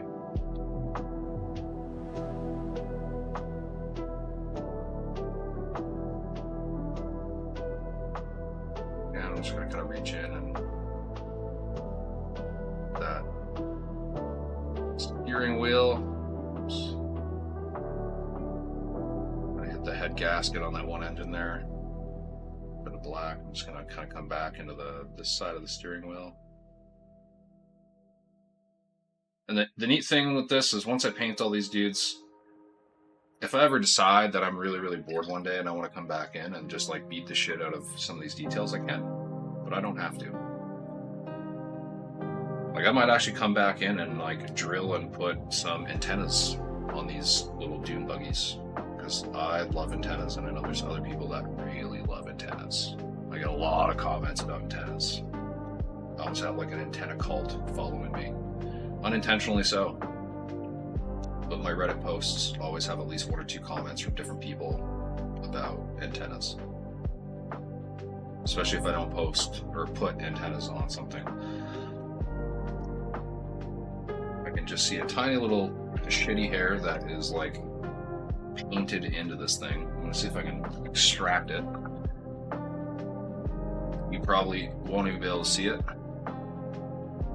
Shaman Craftwork managed to drop in and say hello. It's a steering wheel now. Nice. It is a steering wheel. I called it. So I called it one. Okay. I don't even know if I'm going to be able to get that hair. Nope. So I'm going to see if I can get you folks to see this thing. It's really, really small. So on the dune buggy that's closest to me, you can just kind of see there's a little hair that's wrapped around the driver. You can see a little bit off the back of its head and a little bit kind of going from his chest to the steering wheel. I literally can't get that off with my tweezers because it is just in a weird spot. So guess what? Dude's got a giant hair on him. We'll just pretend that that's like a stick that's like stuck in the cab and hanging off him, because that definitely happens when you rip side-by-sides in the bush. I've ended up with all kinds of tree branches in my vehicle. I actually had got my vehicle stuck because I had like a log come up through the floorboard, and right between me and my buddy, I was driving. He was my navigator and radio guy, and yeah, it was definitely would not have been a good time if that log had come up between one of our legs. Would have been a short exercise for us. All right. I'm going to focus on, over the next 20 minutes, getting these Inner Sphere battle armor complete. That's going to entail a couple things here. Firstly, I'm going to do a faux pas, and I'm going to use my standard acrylic brush to use a little bit of metallics on some of these pieces, namely the barrels on the small lasers. So I'm going to go ahead and do that thusly. Got my little brush here. I'm going to add just a little bit of water to it, and I have some Pro Acryl dark silver already out on my palette. I'm just thinning it ever so slightly. Metallics are very tricky to thin because if you use even just a little bit too much water, the metallic flakes just don't they don't like sit well in the paint and medium, and I find you'll end up with a bit of a weird layer. So I'm literally just kind of going around the outsides of the barrels, literally the simplest shit you possibly can do, just generally applying the paint in a neat fashion. I'm not even going to worry about getting the back side of the barrel, because why would I? Nobody's going to see it. Try to think logically when you paint like that.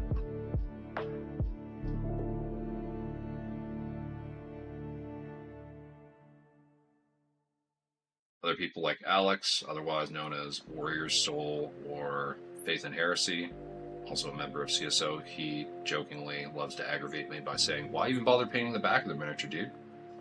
You don't got to take photos of that." He's a bit of a absurd contrarian, which I do enjoy most days. He loves to try to bait me into defending myself over silly things. And because I have a very inflated ego and think very highly of myself, as most people would know, it really grinds my gears. Upsetting, even. No, I just joke. Okay, the other area we're going to add a little bit of metallics on is going to be the little heat sink things. Kind of a little bit of shine on those high bits of the Inner Sphere BA. I'm just kind of like using the sides of my brush to almost dry brush that stuff on, because I'm really not adding any water to my brush. Just getting that paint straight from the palette and kind of side stroking like that to get it onto these raised baffles. At least I'm calling them baffles. Just a little bit more. There's got a few to do on the other side here.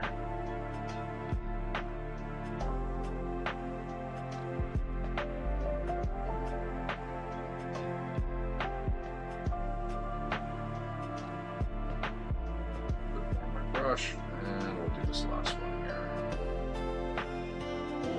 Oops, I got a little bit of the silver paint in between the two first baffles, which I don't want. I want to keep that recessed black, so I'm just going to grab just a little bit of that black ink, and I'm just going to paint in that groove in between. Focus.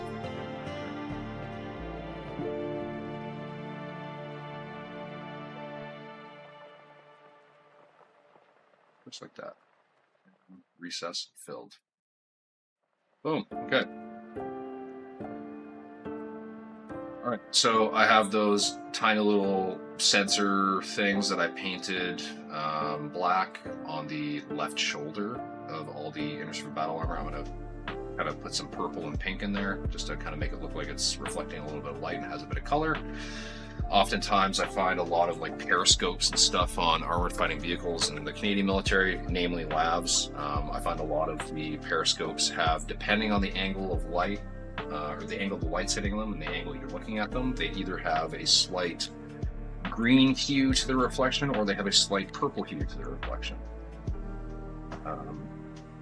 It's just, yeah, has to do with the numerous coatings, anti-reflective coatings and things like that, as well as just the mirror panels within the prism of the periscope causes the colors The other common thing that you'll see on a lot of like optics suites and sensor suites for weapon systems like RWSs and stuff like that is just straight up grayscale, like silver reflective lenses. That's super common, especially for thermals. It's usually on germanium, not glass. Well, I guess it's germanium glass if you wanted to be real technical about it, but it almost always has a silver coating on it. I wouldn't even call it a silver coating, it probably just is silver by the way of its being. Anyways. That's funny. I just realized what I was doing as I was doing it. I started getting green as though I was about to do green lasers, but I'm not doing green lasers right now.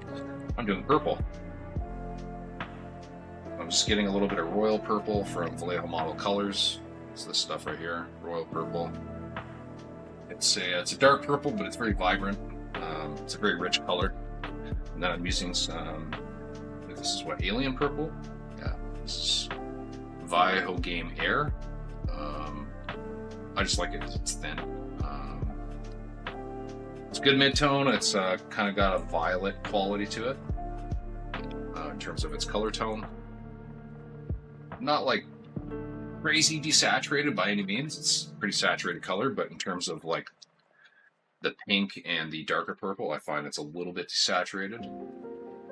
And then I've got the pink, which is squid pink. It's a very bright pink. It's kind of the highlight color. And this is going to be super fast, and yeah, I'm going to go ahead and, just for stability here, I'm going to add the post just so I can set it down like this when I'm painting.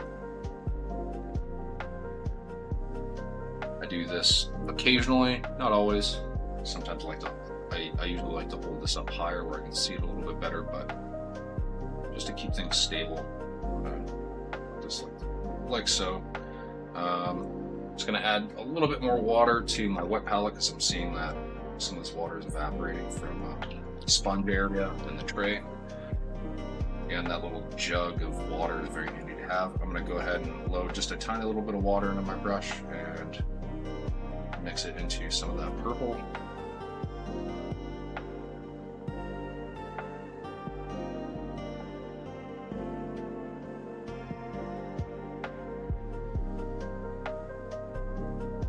Covering the lens with it, trying to leave a little bit of a black border, so I'm not covering the entire thing.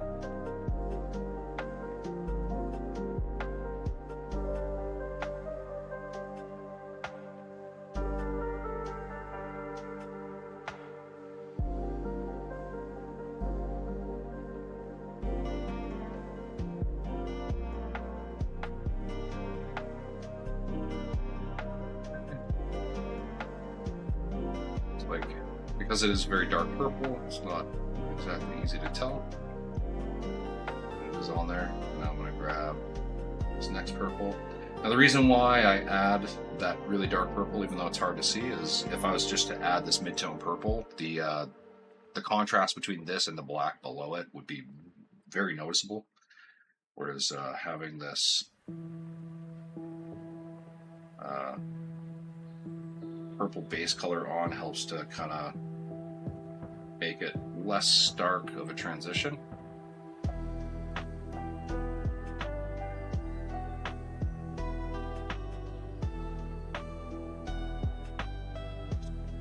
So my brush stays moist.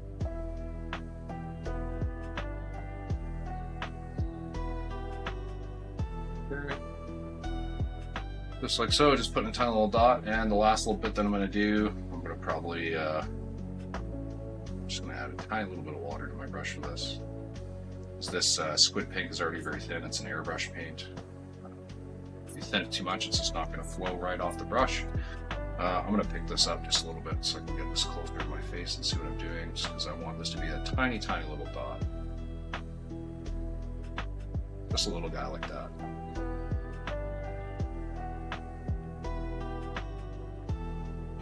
When you're trying to do tiny little dots like this, having a paint that is thinned enough so it flows off the brush, but not so thin that it runs off the brush is very, very crucial. Whenever you're trying to do like small spot work, like spot highlights, or if you're jeweling something the way I am right here, you definitely want like a tiny touch to give you a tiny amount of paint. And that's it. Like, we just want that little indication that there's something there that has a bright, vibrant color. And I chose like a pinkish purple color because that contrasts green really well. The last things we're going to do here is paint in the laser diodes and the visors. And we're going to do this in 13 minutes or less because we're almost at 9:30, and I want to take a quick break at 9:30 and then work on painting the Atlas. I'd like to take a break even earlier if possible. Shaman Craftwork, happy painting to you. Got a snooze. Yeah, take care, buddy. I'm a bit of a grinder on Saturdays. I like to stay up late. I usually don't I don't every weekend, but I try to, just because it's the only time I can guarantee that I get some paint work. I'll go ahead and zoom this out slightly. I guess all the way. This is just it's like a crimson red. It's chaotic red from Army Painter. This is at a very, very old bottle. This is like 10 years old. I bought a set of Army Painter paints when I was dabbling in painting in my early 20s, back in like 2015, something like that. I've had this paint for quite a while. Actually, before I carry on with that, we'll go ahead and grab the other colors. This is, I believe, Dragon Red. Yeah, this is a very translucent red. It's a darker red, but leaning more into mid-tone. And then I've got Pure Red, which is a mid-tone red, right in the middle, mid-tones. And then I'm gonna grab I'm just doing tiny, tiny little dots there on my palette. Try to keep my palette relatively organized. I don't always lay it out exactly the same way with my colors, but I generally keep it kind of consistent. This is kind of leaning more into highlight. This is a Scarlet Red, Evil Sun Scarlet, specifically from Citadel. I have it in my own dropper bottle. Almost got a big glob out of there. Now, it's not super bright compared to the Pure Red, but when you do put it over top the Pure Red, you do notice actually a very noticeable difference between the two colors. But when you have them beside each other on the palette like this, it's not as noticeable. I got a bit of a goober on the end of that. I'll have to clean that up later. This is Orange Red. It's just like a kind of like a fluorescent orange. Not actually fluorescent orange, but similar color quality, just without the actual fluorescence. Grab this as well. This is Horn Yellow? Uriel Yellow, whatever it's called. It starts with a Y, I believe. It's also Citadel. Put in my own dropper bottle, and then this one. Maybe this is Dorn Yellow. I think so. It's like a very, very desaturated bright yellow. This is a really good highlight color if you're using like a reddish orange canopy. I only wanted the one drop, but another snuck out. This is very thin. I had to thin it quite a bit because out of the bottle it was mostly dry chunks, so I had to kind of salvage the paint as best I could. Thanks, Citadel. Appreciate that. There's a few paint colors that Citadel has that are just unfortunately notorious for that. Corax White being one of them. Alright, I'm going to go ahead and I'm going to hit all the lasers except for the one that's on the ground. I'm just going to fill in the end. Just inside that muzzle. Boom. Just the tip. Giggity. Just the tip, sweetheart, I swear. Go ahead and grab just a little bit on my brush, thin down. This stuff is kind of thick out of the bottle, the Chaotic Red. Mind you, it is a very old paint that I have, so I don't know if like one of the newer batches of Army Painters made in the last decade is probably a little bit thinner out of the bottle than this stuff, but it does take a little bit of thinning to get workable. I'm just going to go ahead and I go across that middle line of the helmet on the suit. There's kind of this lower half of the face area. I'm going to kind of cover that with the red. I know It's not the best canonical representation, but it's close enough. So they just have a thin visor as well as like another sensor node on top of their head there, but I don't feel like painting that.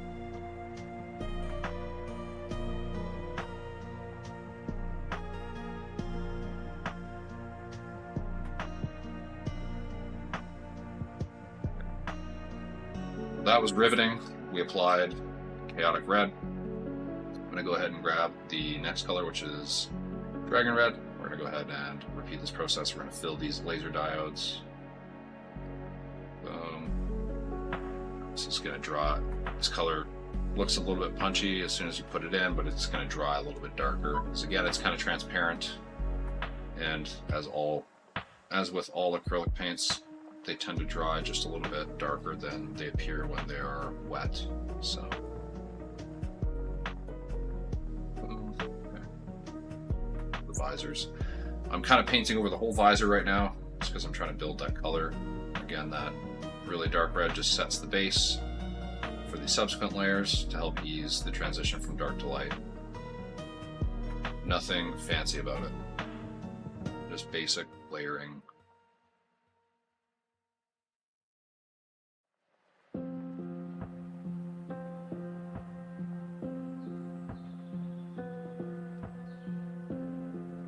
Position.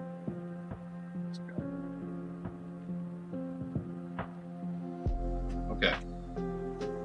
Moving to the next color now. This is the pure red. I'm moving quickly, but not too quickly to allow the paint here to dry. I don't want to glob this on too much to where this is going to take a while to dry or end up leaving like weird pinhole bubbles. So what can happen when you have like a small void like this when you're filling it with paint is you'll fill it with paint. If you glob it on, and then as that paint dries, it'll leave kind of like a void in the middle, so you'll end up with like a small pinhole in the center, a little dark pinhole, which doesn't look good. So we're going to avoid that. Luckily, these barrel holes are not too deep, so we don't have to worry too much about that. But some of the other stuff, some of the other miniatures, with their like small lasers and stuff like that, if you're painting inside them, you got to be a little bit careful of that.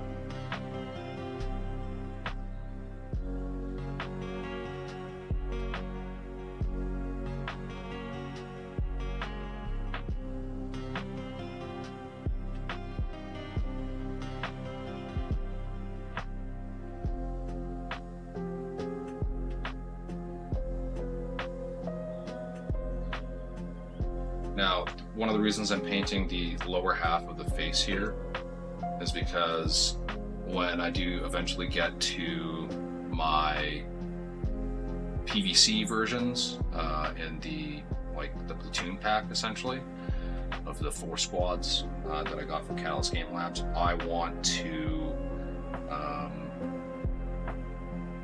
there's not a lot of detail on those faces that look kind of melted, so I'm probably just going to paint the bottom halves of those face plates.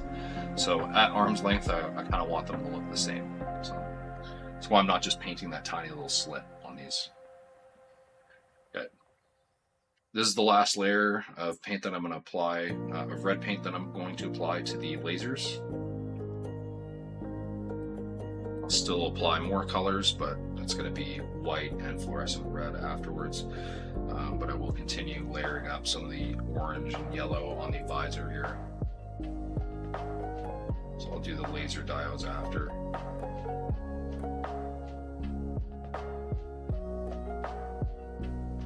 Some nice Zelda lo-fi, dude. Also extremely nostalgic. It's drying a little bit on my brush there, so I'm just gonna re-wet this.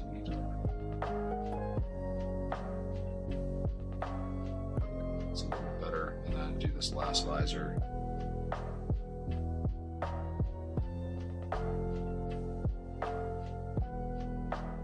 I'm going to finish painting these visors before I move on to finishing the diodes, just because I would have to get some white ink and my fluorescent red ink out. I just want to wait, so it'll just be a little bit more expedient. Covering a good amount of like the 1/2 of that visor with the orange. That's because I'm going to place just a tiny little yellow dot on one side. Do do do do do do do do do do. Gotta love those Zelda lo-fi beats. Alright. Grabbing this Uriel yellow, which is that really punchy, like canary yellow.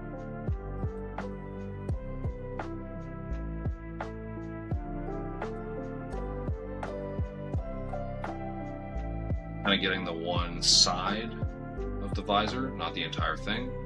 Kind of like try to think about like the one corner or half of it.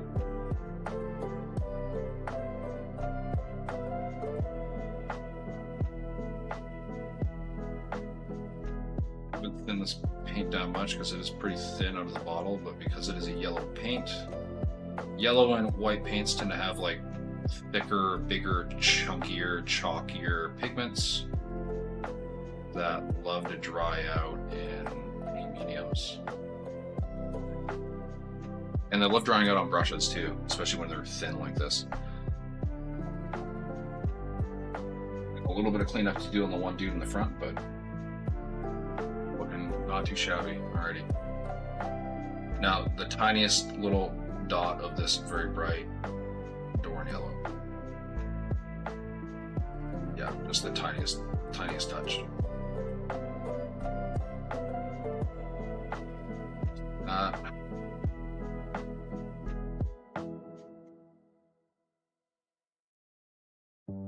Okay. Yeah, it's drawing on it. Got a tiny little chunk that dried on the brush. It does happen, unfortunately, with this paint. It's very frustrating, but it's just a limitation of the medium and the pigment.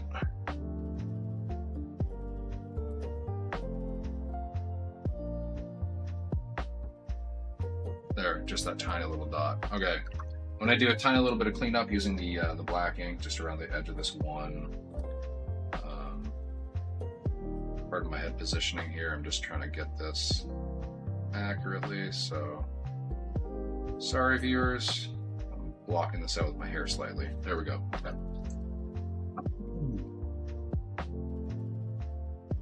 As you can see, the visors are painted. I'm gonna finish off the lasers quickly, but like, we really did not spend a lot of time doing detail work on these guys, and they look fantastic. Just a few details that we've picked out. We're using the actual physical details of the rest of the miniature that have been like loosely layered with green paint and dry brushed and washed with oils that are darkening those recesses, and the dry brush is bringing out all those raised areas with highlights. Super simple. And I'm back. Littlest one really doesn't want to sleep tonight. That's always frustrating. Daughter just started her first playthrough of Wind Waker. Nice. You ever hear back on that text yet, or are you still waiting? Not sure what text you're referring to there, Scott.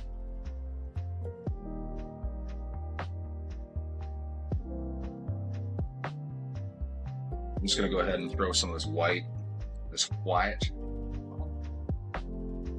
titanium white. I think it's actually titanium white. No, it's just white acrylic ink. Never mind. Also Daller and Rowney FW. I really like their white ink. It's really good. I'm just going to go ahead and put a tiny white dot of this inside each laser diode here. Try to make it the middle.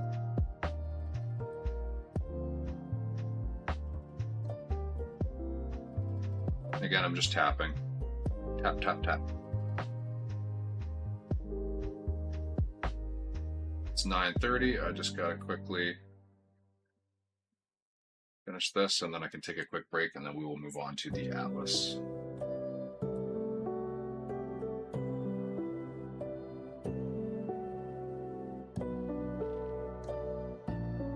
Okay, so as you can see, tiny little white dots, just like so. Most of the red is covered, but not all. It's kind of hard to see just because the white is really drowning out the rest of the color in the camera. But there is still a little ring of red around that white, around that white. Now I'm gonna go ahead and grab my Dowler and Rowney FW fluorescent red ink. This actually looks a lot more like bright orange in person.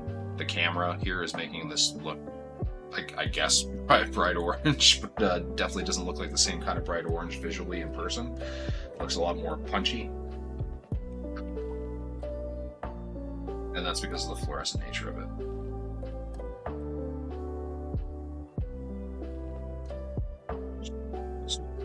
Debating briefly there where to put the fluorescent red on my palette.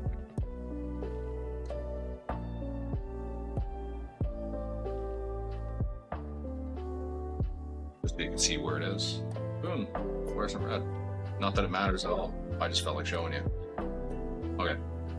I'm gonna grab just a little bit of it. It's pretty thin. It's like a translucent. It's not completely transparent, but it's mostly transparent, so it's translucent. I'm just gonna. I took off like a lot of the excess from the brush, so again, I just don't want to flood this. Back down this one here, and I'm literally just kind of wiping over the end. Now, what that fluorescent red has done is it tints the white, the fluorescent red, and then also adds a little bit of fluorescent layering to the remaining red that's there. And so now you have this beautiful glowing red laser on the end of their gun. Super tiny, but super cool. Boom. Really, really simple. It really just comes down to having a brush with a good point and getting a lot of practice with poking into very small areas. But like literally, if you want to get good at brush control, this is kind of the way to do it. Really force yourself to paint tiny things like this. It will be frustrating when you don't have good brush control, but you'll get good brush control really quickly. And again, like you can just focus on a few small details on things like this. And they really make the miniatures stand out. I mean, otherwise these would have just been very bland, especially at arm length, but even at arm length, like I'll zoom this out, you can still see those little bright bits. They kind of jump out at you. The little silver bits reflecting in the light, and even after I apply varnish, like these Pro Acryl metallics are super shiny, so they'll still shine quite a bit in the light. They'll have a good amount of luster. Those little fluorescent bits and the bright canopies or the bright visors just kind of jump out, especially those lasers. The fluorescents really help with that. But I digress. We are going to take a quick break, and I'm going to stretch my legs, go pee, top up my drink, and we're going to carry on with painting the Atlas. Yes, because everybody loves painting big stompy mechs. Just before we go here, I'm just looking at Scott's message. I thought there was a short story submitted. Am I misremembering? Yes, I did. I did submit it. I got told there was a waiting period of up to 3 months. Which was drastically lower than what I was expecting. I was told the waiting period was like a year plus. Maybe that's actually the case, and the generic, oh, you'll be waiting for a few months is just a nicety. But yeah, I did submit a short story. Definitely hoping for some good feedback on it. I was pretty happy with it, at least the end product that I made. I made some pretty big changes. It starts off a little bit slow and then kicks off with a bang, and kind of goes like intense most of the way through, and finishes off with a pretty big climax. So giggity. I'm really happy with how I finished it off. And it's something that could become a recurring character if the right designs were put in place for it, but I don't want to give away too much because it is something that was submitted and probably shouldn't be talked about too much publicly. But yes, it is. I did submit a short story, and I'm very excited about it. All right, folks. I'm going to be right back. We are going to be back in about 10 minutes. We'll see you folks then.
All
right.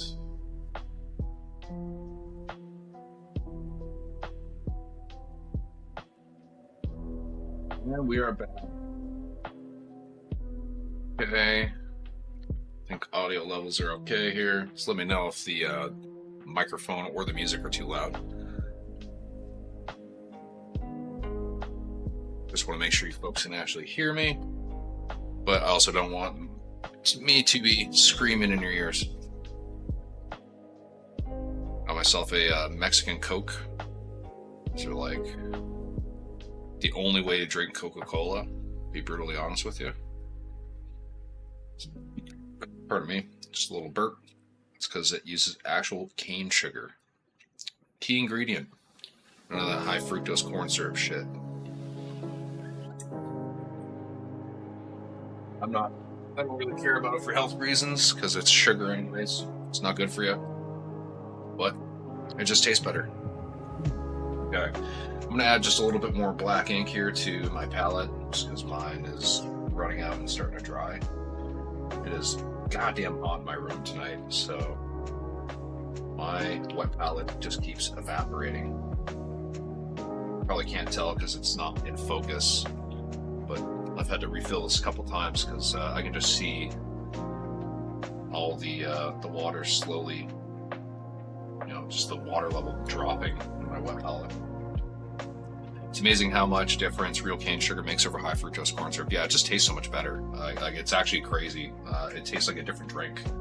Yeah, obviously they both taste like they're derivative of Coca-Cola, but like this stuff with cane sugar just is far superior, and it is not like if you put them side by side and do a blind taste test, you can tell. Like it's crazy. Anyways, anywho, I'm gonna go on to painting some metallics on this guy quickly. Again, kind of doing the faux pas.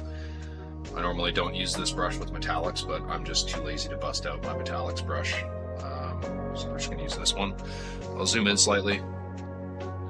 I'm gonna hit just kind of the end barrel section of the AC20. Pretty sure the AS7-S uses an LVX20. I could be incorrect on that, but I'm pretty sure it doesn't use a standard AC20. Pretty sure it uses something a little bit more fancy, a little more spicy. So all I'm doing here, I don't intend on putting a wash on any of these metallics. I also don't intend on adding any highlight colors or dry brushing to these. I'm just painting them flat metallics. It's a dark silver, so I can call it gunmetal from Pro Acryl. It's dark, but it's also very, very shiny. There's a lot of luster to it. So it gives pretty good natural highlights as it is. As you can see, me moving it around in the light here. So I'm just gonna let it do its thing. I'm not gonna fuss. We're not fussing over small things here. We're not allowed to.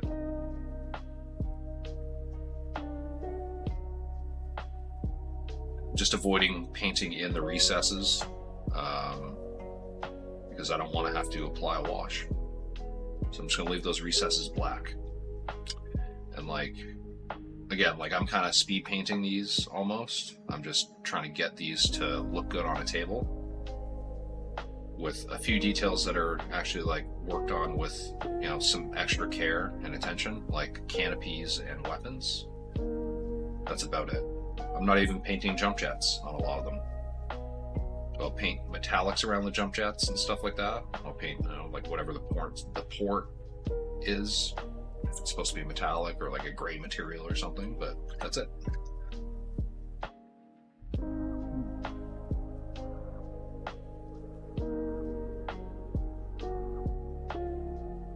Every brush is a metallics brush if you give a damn.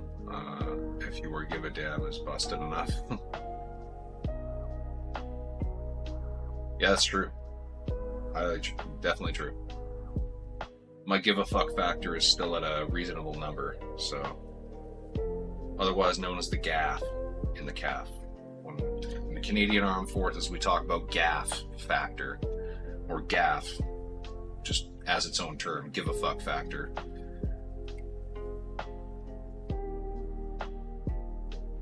Sometimes it's high, sometimes it's low.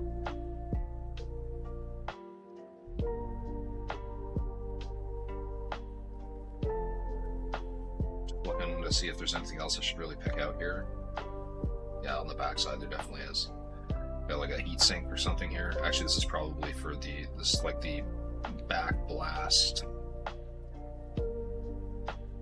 port for the missile launcher on the torso.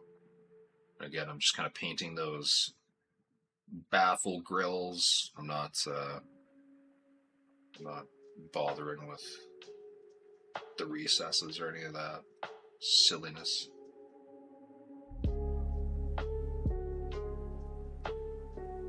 I'm going to paint this recess.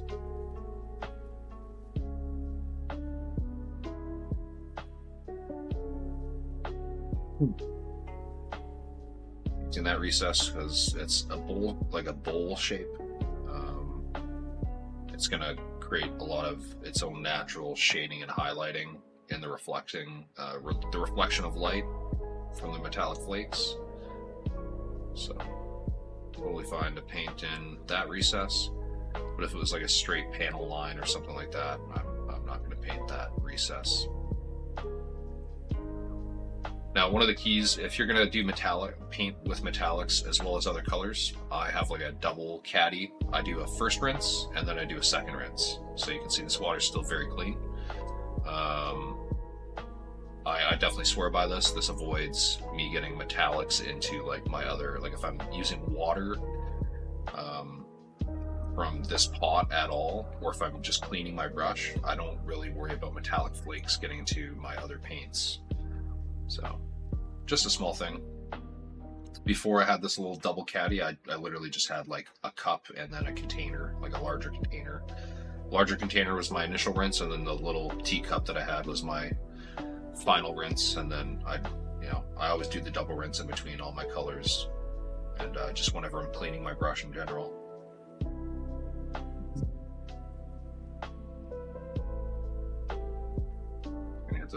These little baffles on the back end of this little hip missile launcher, and not everything needs to get hit perfectly even. I'm just kind of hitting edges.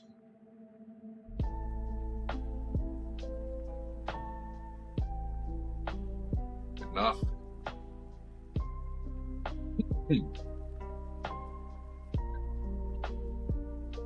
These little back actuator areas on the legs. Again, I'm just hitting like the raised areas here, the raised paneling. At least I'm calling it paneling.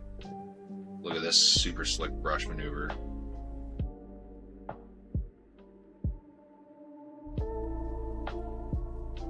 Probably a very unnatural looking way to hold your brush.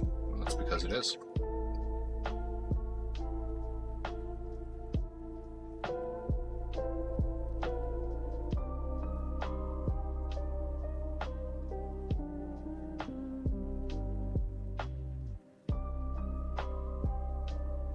Doing a little edge highlight on that bottom.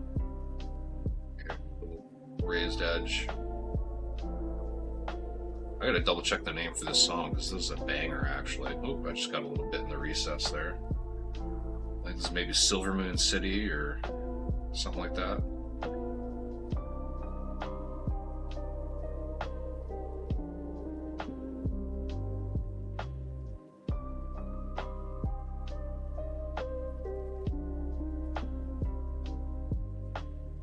Shimmering Flats in Lo-Fi. It's one of the chord regions.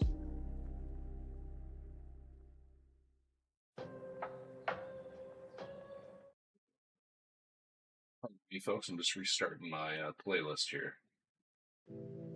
Yes, you are correct. Peter Krieger, what's going on, fella? Oh man, that's way better than my painting coffee mug. How many times have you accidentally drained out of your paint caddy? Only once, but I actually never drank out of any of my paint cups ever, if you can believe it. I don't know how. I've also never spilled Nuln oil. It's something I've never done. So I've never had either of those initiations. So I still feel like I'm a noob or pleb because of that. I'm still waiting.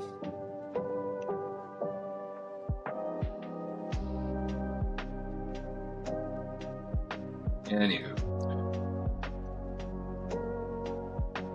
a little bit of a weak area of metallic on this one spot, so I'm just kind of filling this in a little bit. Okay, I'm gonna hit like the edges of these weird, like I don't know if like this Atlas doesn't have jump jets as far as I'm tracking. So I don't know what the hell these things are supposed to be, if they're supposed to be like heat sinks or something like that, but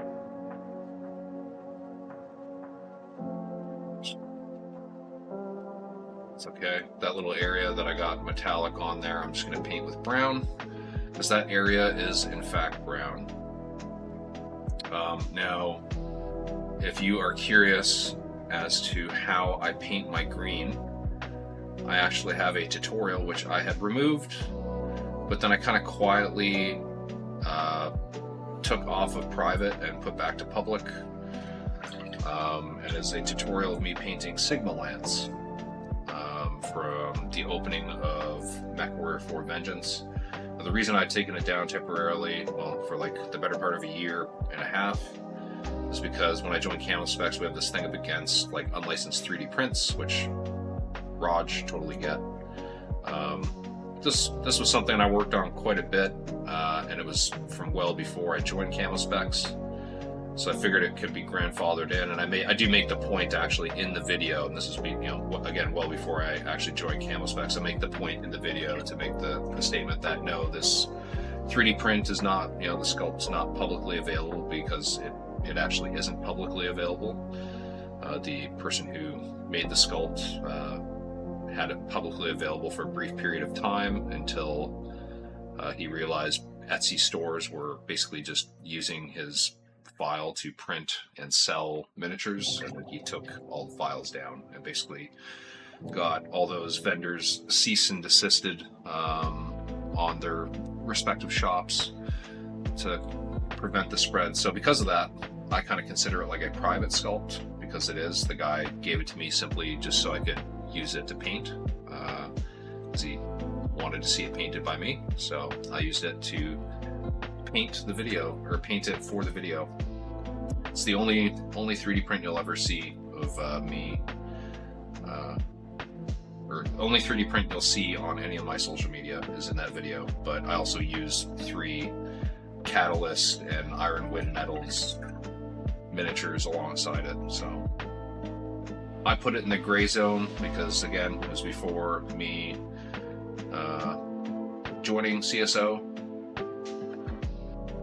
and I do make it very clear that it is not available. So, but anyways, I digress. Getting back to the main point, if you want to know how to paint green, I have that tutorial of me painting Sigma Lance, and I go over the airbrushing steps in that video for how I do my green.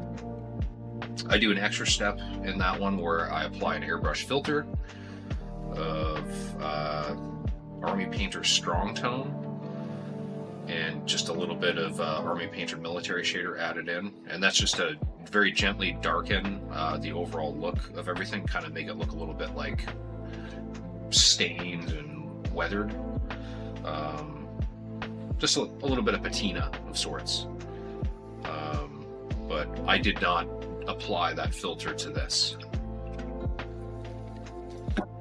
So this is just a little bit brighter, a little bit more punchy, a little bit more saturated.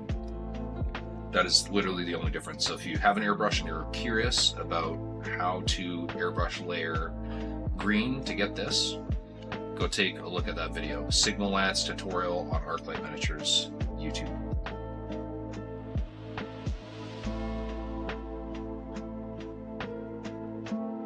Knock on all the wood, yeah, definitely. I'm probably going to do both tonight. I will spill my Nolan oil, which I don't have any of right now. I will somehow find some to spill, and I will drink out of my caddy by mistake this evening. It will happen. Alrighty, I was just pondering over if I should paint any more metallics on this guy. I think I'm good. I'm going to go ahead. I have like these missile launcher areas. I'm going to just paint those in gray. I'm going to first apply charcoal. This is literally called Black Gray, and it's by Vallejo Model Color. Boom. I also have what's called Somber Gray, also from Vallejo, but it's from their Game Color lineup. And this is a very cold gray, but it is a darker gray. I'm going to use this gray just to kind of paint the missile launcher.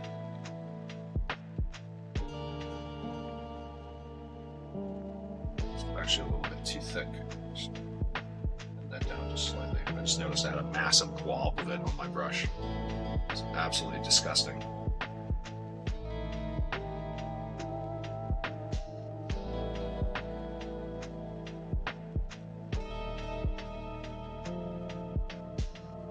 So I want this to kind of look like a black material that is probably made of metal but has some kind of coating on it, perhaps anodizing of some kind.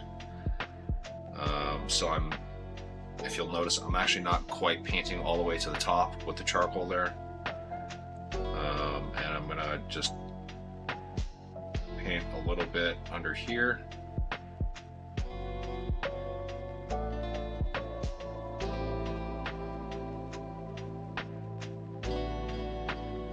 Top side panels, I'm gonna, like the ones on the top side, not on the side near the top, on the top side right here, I'm gonna paint these basically completely in charcoal, so those are closest to the light. And then I gotta remember this little inside area here, I'm gonna paint near that corner very brightly and then just drag down.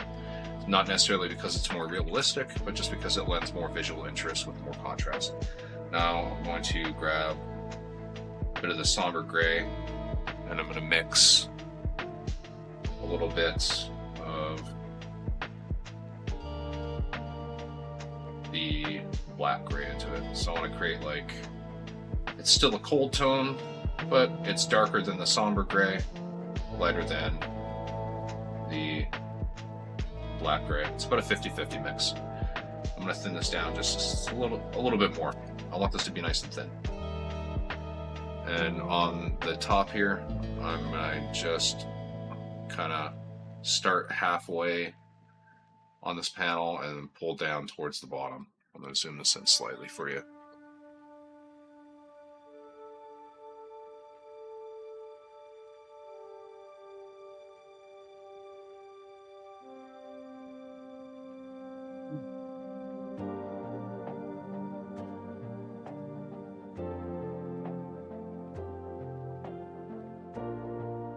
So this is almost kind of like a shitty non-metallic metal that I'm doing, but not quite. I'm going to do some edge highlighting on this in a minute. I'm basically going to leave the underside of this clear of any of the gray. I'm just kind of doing that bottom edge. So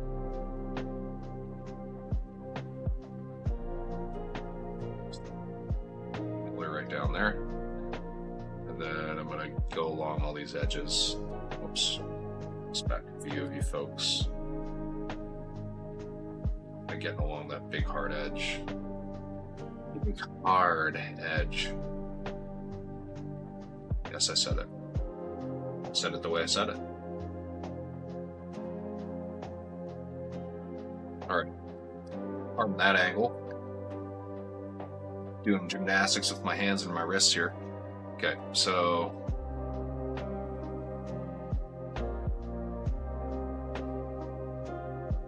kind of see there's a bit of a gradient on that front area. I'll have to fill some of the missile tubes in. That's totally fine. The bottom one there has got a little bit of gray on inside the recess. It's totally okay.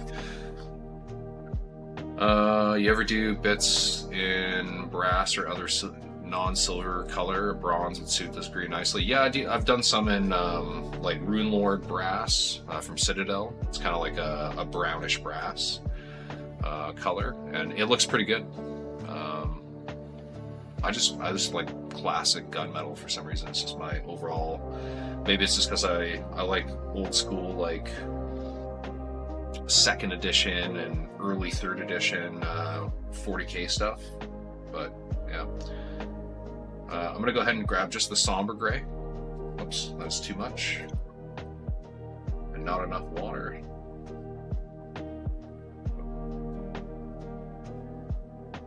Sorry, I want to get like an edge highlight consistency, so it's gonna flow well, but it's gonna be a bit drier. And this is just somber gray.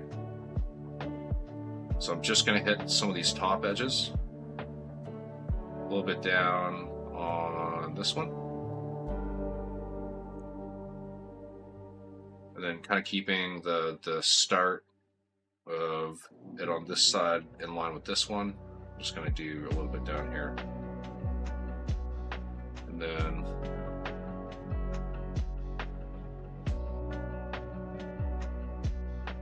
catch a bit of light.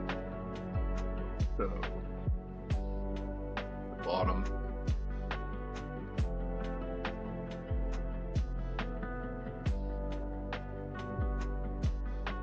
Positioning here.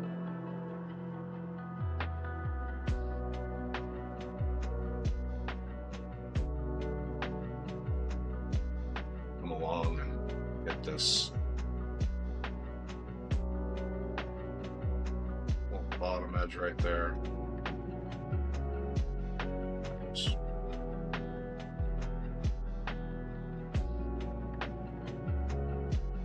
That really is.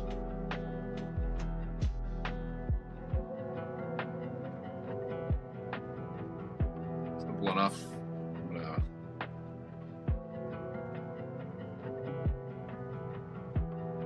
Just a little bit of that kind of like mid-tone that we created between these two colors. I just want to make this less harsh of a transition there. And the stuff underneath I'm just leaving dark because, I mean, that's how light works. Those areas would be dark. Just to pump up the volume just a little bit here, I'm gonna grab like it's a cold gray from Vallejo Game Color. I'm gonna go ahead and shake this up.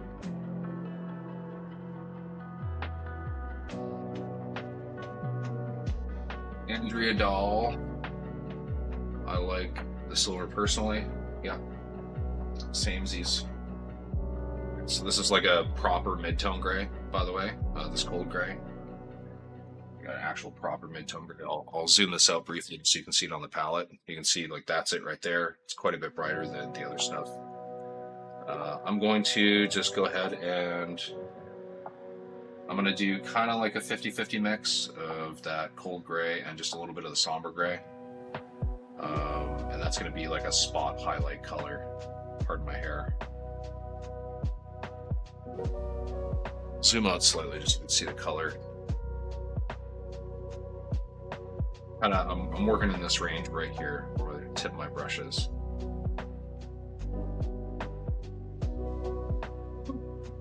Zoom this all the way in. bug it.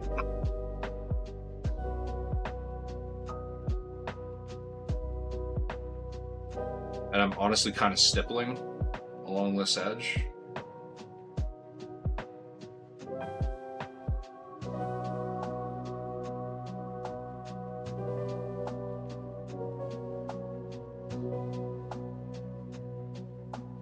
I hit these bottoms of these missile ports.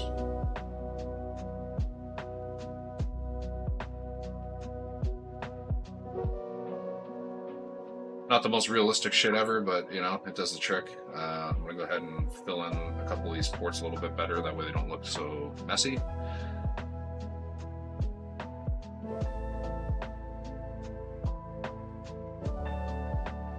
Alright, I guess we're gonna fill that in a lot. Okay, I can go back in with the gray and kind of fix some of this as well. I think it'll make more sense actually, especially once I actually paint the missiles. I'm probably going to paint them yellow. I think yellow or red. Those are usually kind of the colors I go with for missiles. Yellow is actually kind of more realistic. There's a lot of bombs you'll see in the wild that kind of have like yellow ends on them. Yeah, so quick and easy. Now we're going to repeat this process quickly on the back. Just on this little plate on the missiles. So again, I'm going to grab that black gray, thin this down just a little bit, and for this I'm just being really careful to put it on the front because I didn't put black around these sides. I'm not trying to do the full casing on this. I'm trying to save a little bit of time.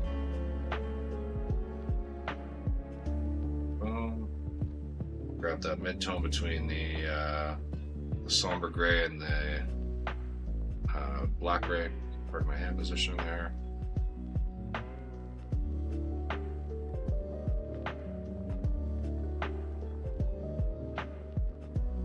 Okay, I'm gonna wet that brush a little bit. Grab some of the pure somber gray.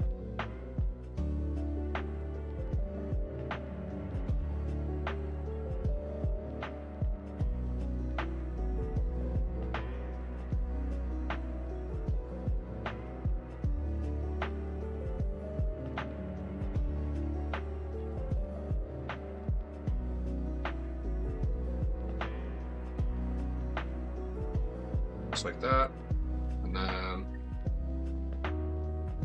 grab a little bit of that mid-tone between the somber gray and the cold gray for that like extreme highlight. So you can see how quick that was without me like explaining a bunch of shit. It moves pretty quick. I'll clean up the edge there, don't worry about that. Yeah, I'm not gonna bother with the rest of that there. I'm moving quick. I want to get to like the canopy and all that stuff.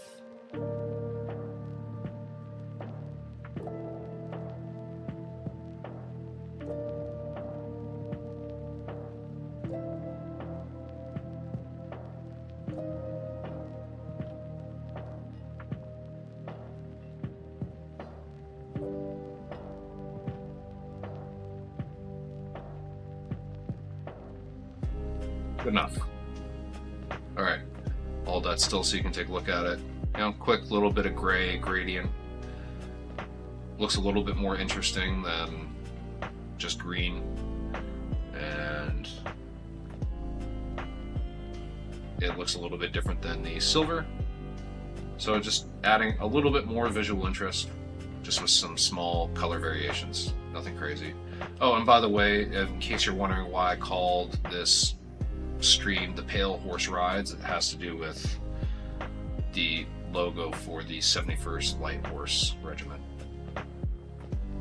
This is a pale horse on a dark background. And also the Eridani Light Horse are, you know, the pale horse of death riding, you know, from hell. The Eridani Light Horse kind of embody that. So it's a twofer. Anyways. Oh, you know what? I'm gonna do the dish as well, just like this.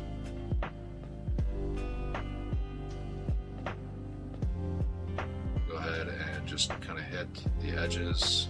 I'm going to focus on kind of the underside here. Oh, let's actually get that in focus, sorry.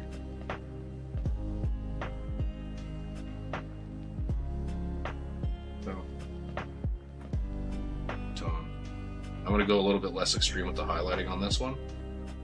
Not that I went crazy extreme shadow on the other ones, but you know.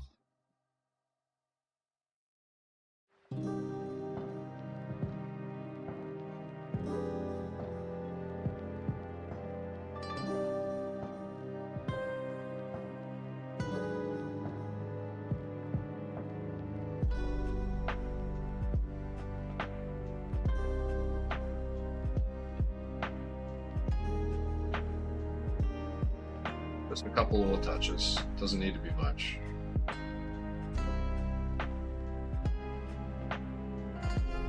Just like so. Look at that. That's a good dish. That's a real good dish. While we're at it, let's do the antennas. Because why not? We're at the head right now. We're going to do a 2-tier marking. So I'm going to basically, what that means is I want 2 hash lines with the white. So I'm going to do like basically long solid sections here, and then what we're going to do is cut these up with a little bit of black. You know what I'm saying? Cut them up.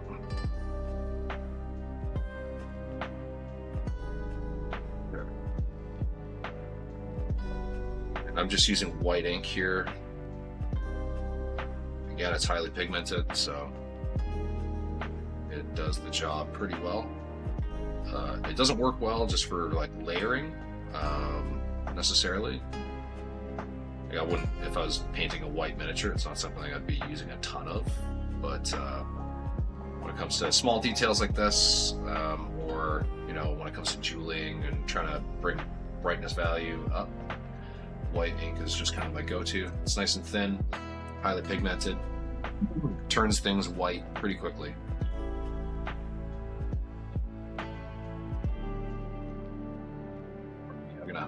Take another sip of my Mexican Coca-Cola here before this shit gets room temperature.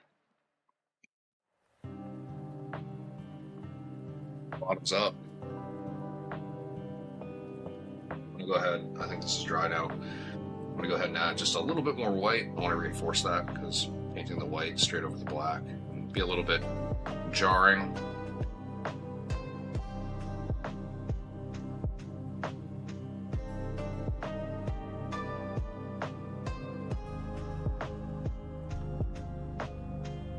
These don't need to be perfectly even, but making them as even as possible right off the hop will definitely just help with less adjustment later on. I'll clean up the bottoms of them as well as the middles. I'm going to go ahead and zoom this out because this is just, whenever I look up, I stress myself out looking at this screen in front of me. There we go. I'm going to get a little bit of black.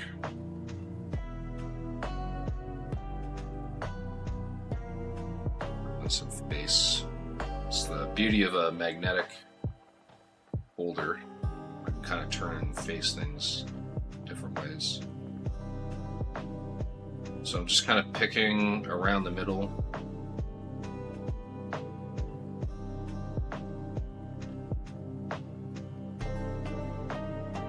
Building a space, essentially.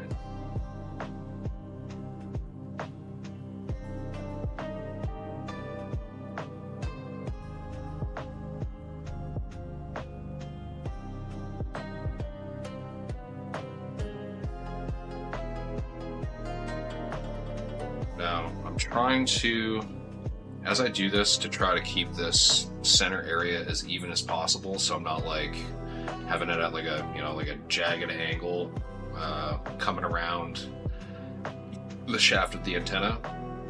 I try to keep, like as I rotate this, I try to keep a little bit of that black section in view.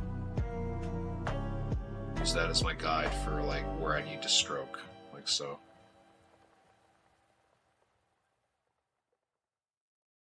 I'm gonna come to like this point where I can just kind of see the edge. yeah, dude. Lo-fi halo. Let's go.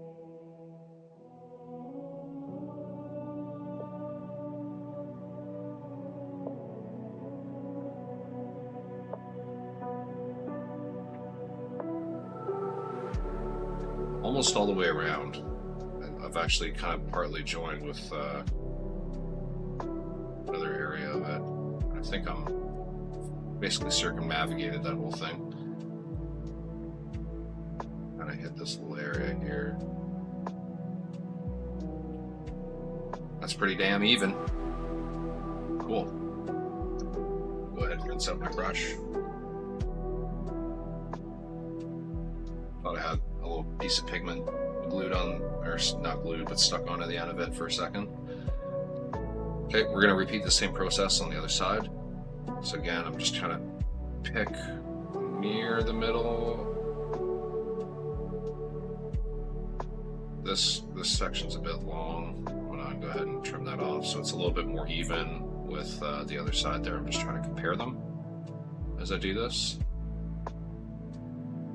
Again, I'm going to rotate over until I can still see the black that I just painted there, but it's kind of partly obscured, just enough to give myself a visual reference point.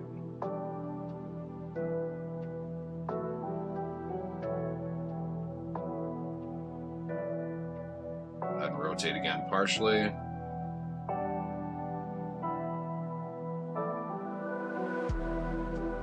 I'm just trying to go like perfectly straight down as I stroke this.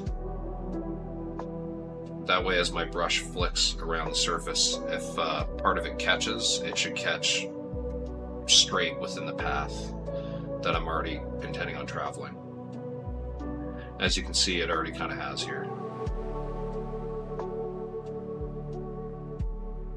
And I know this seems like a weird thing to like kind of emphasize and focus on describing the technique for, but like I've had a lot of people that have told me they've tried to do this and they really struggle with keeping these things even. So I figured I'd try to talk through it a little bit more, because I've done this before on stream, like painting it like this, but I never really broke down how I do it.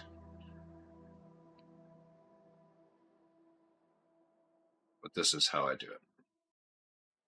I think sometimes just having that little brief explanation of like, hey, this is how I create a reference point for me to go off of so I can keep things even. You know, sometimes people just don't really, it's not obvious to some people.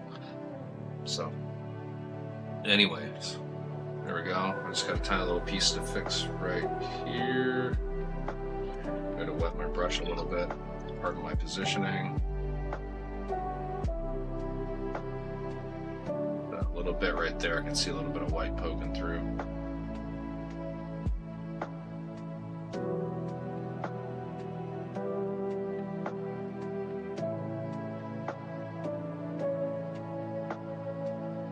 Nice little aerials sticking out of those Atlas ears. Sadly, I'm going to have to go soon. Other recordings posted. Really wanted to see you do the classic white face on the Atlas. I'm actually going to be moving to that step next year. But yes, the stream will be recorded, or it is being recorded right now, and the recording is going to go up on my YouTube. But I'm going to be starting the Atlas face right now. So you'll get to see the beginning if you're sticking around for a little bit. Just going to go ahead and take another drink.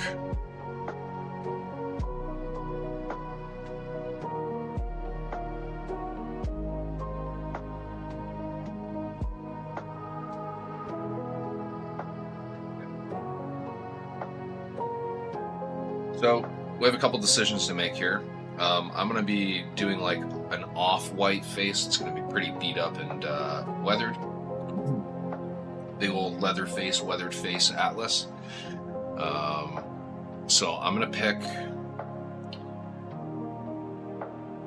I'm going to go with like I'm probably going to use the Monster Brown actually that we used on the base. I'm going to use that as the base color for the skull. And what that's going to do is add a little bit of warmth into the layering of the gray and the white that I'm going to put over top. And it's just going to kind of help go with the rest of like the browns and greens that are on this thing. So just gonna go ahead and this is already pretty well thinned, this paint, just by proxy of it having sat on my palette for a little bit.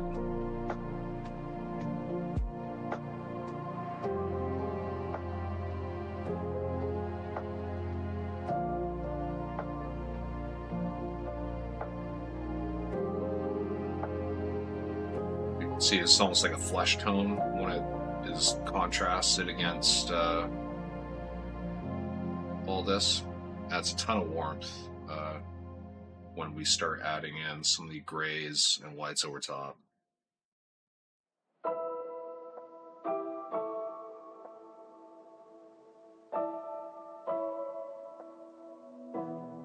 It's always the struggles. I'm trying to layer this on in as few brush strokes as possible, but there's just a few areas that I have to do more brush strokes because I can't we're right along the edge and I don't want to rush too much. Pardon me, I'm burping because of my Coca-Cola.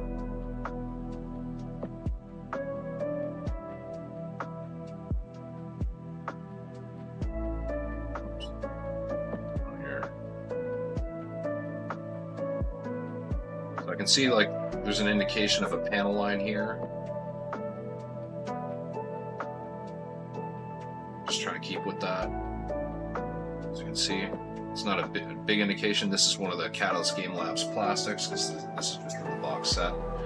So there's a couple panel lines on the face that just aren't as well defined as they could be.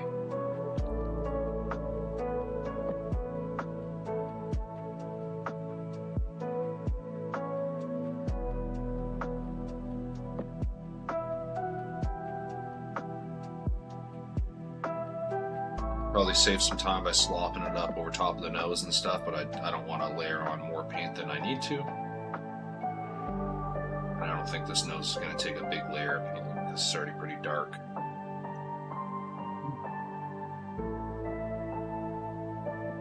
I'm starting to notice the water level drop a little bit in my wet palette, and I just filled it like 40 minutes ago, something like that.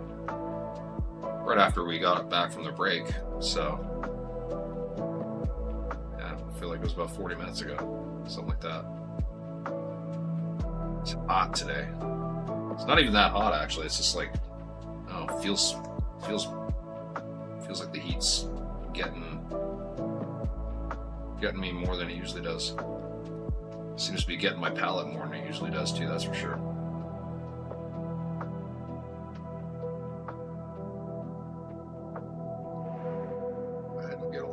This one.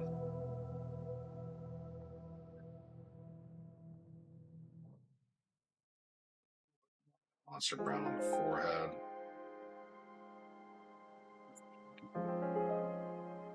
Fussing with my paint on the palette a little bit.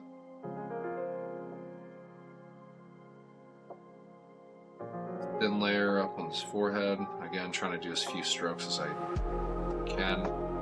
And I'm really trying to avoid painting in those recesses in between the panel lines. Try to keep like the green that's there, because I want this to look like, you know, the Atlas's head got painted on. And I just realized I kind of fucked up right here. Because that was supposed to be. I want to see if I can scrub some of that off actually.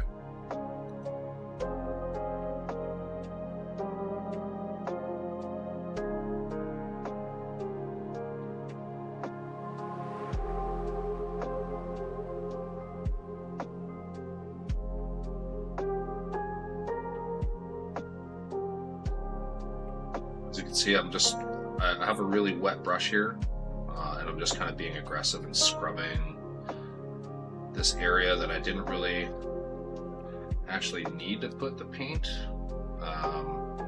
So we found the indication of the panel line on the other side, but on this side of the Atlas's face, it's really not that apparent. So I missed it, and I painted on some panels that I didn't actually want to paint onto. Which is totally fine because I can add some battle damage. I'm going to be adding battle damage to this guy later on. I'll just add a little bit on the side of the face here. Just gonna see if I can bottom here. Literally just using a stiffer brush and some water. And this works because of a couple things. Firstly, the layers of paint below are protected by varnish, and all of that stuff cured a long time ago. And even if I didn't have varnish, the layers of paint that I had applied for the screen, I applied probably close to 2 months ago. So those layers have long cured, whereas this paint I just applied, these layers haven't actually cured yet. Even though they are dry and you can kind of touch the miniature without it rubbing off immediately.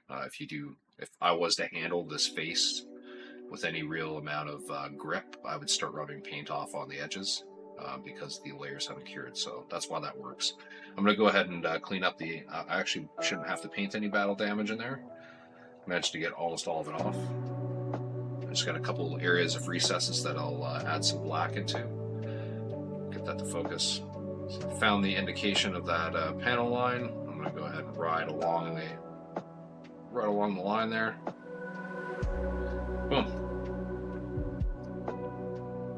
It is handy if you there's a few points in my miniature painting process where I end up applying layers of protective varnish, like gloss coats and satin, and then I always invariably follow them up with a matte coat just to kill the shine and make things a little bit more even to look at. But having those varnish layers really helps. Like if you're trying to fix mistakes like this, you can really get aggressive with scrubbing and not worry about removing the layers underneath. You can just remove the stuff that you worked on very recently. It's like doing a quick save point of sorts almost. And as you can see, it worked pretty well on this. You watched it live. Watch me fuck up and save the whole thing in the span of a few minutes. I'm just trying to get these teeth, just the tops there. I'm gonna leave all the grading in kind of the mouth area, I guess, where the teeth are. I guess this would be like the bottom lips / chin, this area. I'm just leaving. I'm not gonna bother fucking with that too much.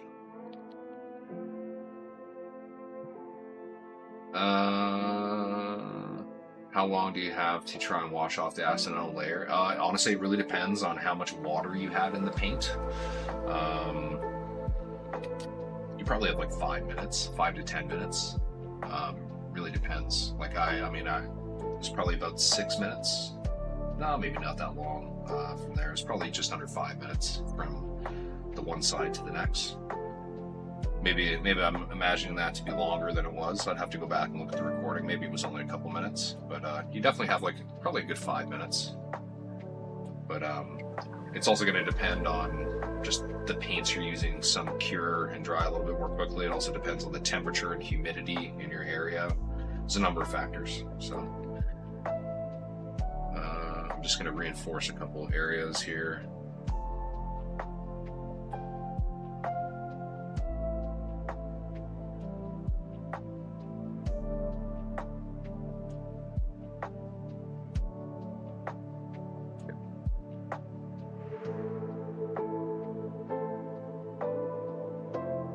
Go ahead and grab a little bit of light gray.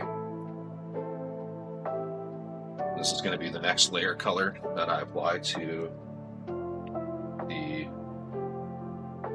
base.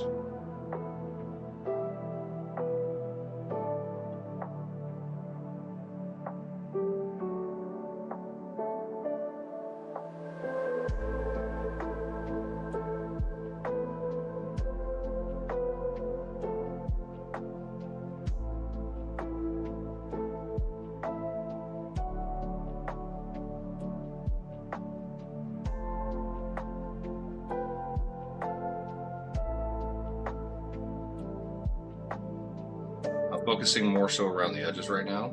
I'll get this more in focus. Zoom this in a little bit. Focusing more so around the edges. I'm going to build up around the edges, and then I'll build up all the voids.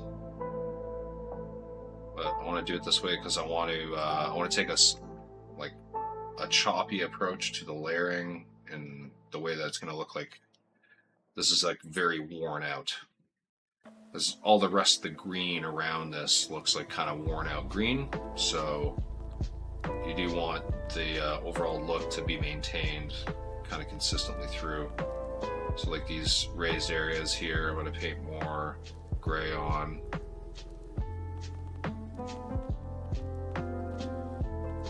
Kind of sketching almost. If that makes sense. I'm just kind of doing this roughly. It doesn't need to be like super clean right now. I'll ease the transitions and then just like add scratches and chips. So the transitions that I don't decide to ease because I'm too lazy will just look like they're worn. And that's what we call painting magic, folks.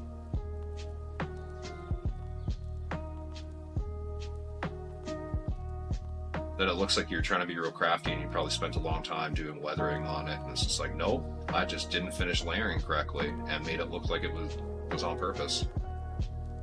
Because I kind of did do it like it was on purpose, but yeah, you know what I'm saying. It makes it look way cooler than it actually is, even though it is still really cool, but it adds like a bit of a mystique. People are like, wow, you must have spent a lot of time weathering it. It's like, yes, I did. But no, you really didn't. Now, especially with this like, just this like lighter mid-tone gray, this kind of looks a little shitty. Like, I guess that's kind of the word. Not great. Like, it doesn't look fantastic. But once I start adding the next highlight colors, this shit's gonna be popping. Hundo P.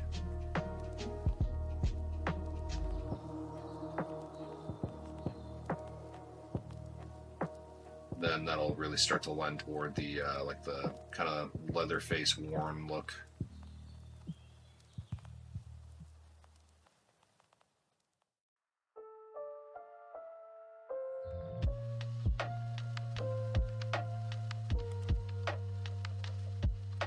Making sure I don't have any paint dried on this bad boy. We're looking sharp. Look at that. That's a sharp tip right there. I'm telling you, like, this is a number 2. This is all you need. You don't need anything else. Don't let anybody confuse you. You do not need a smaller brush to do any detailing work. A number 2 will do just fine. I will die on that hill. I do use my number 1 occasionally, but the number 2 is my workhorse. I do most of my shit with it. So there's 2 colors that I just shook up, or I guess the second color I'm in the process thereof of shaking it. First one is Sky Gray.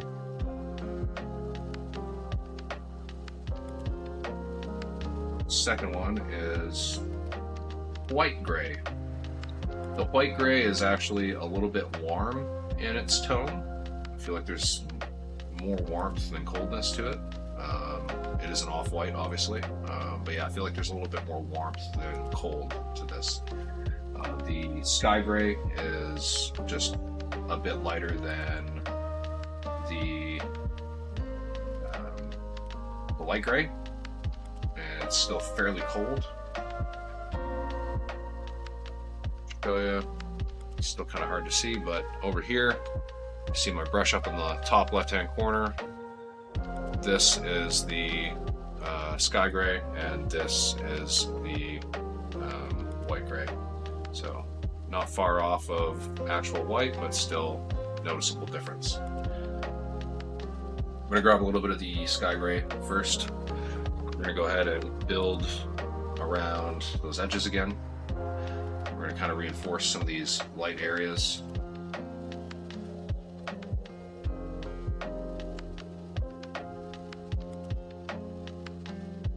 Again, I'm just literally stippling.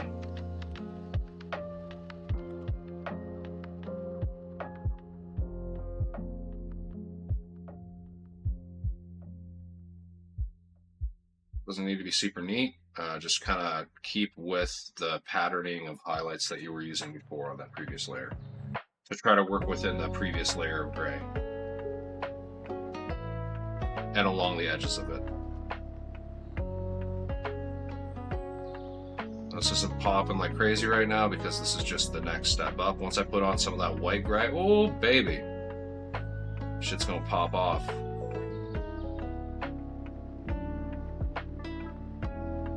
I feel like kind of these like high cheekbone areas near the eyes, I can kind of go a little bit more flat with the gray, just because I feel like those areas would be reflecting a ton of light.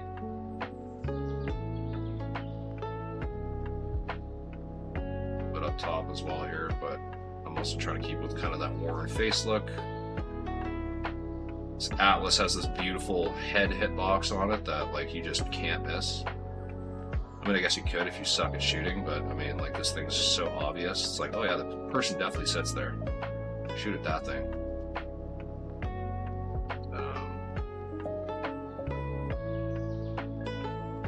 So this thing would definitely take some damage. Just get a bit more of that gray.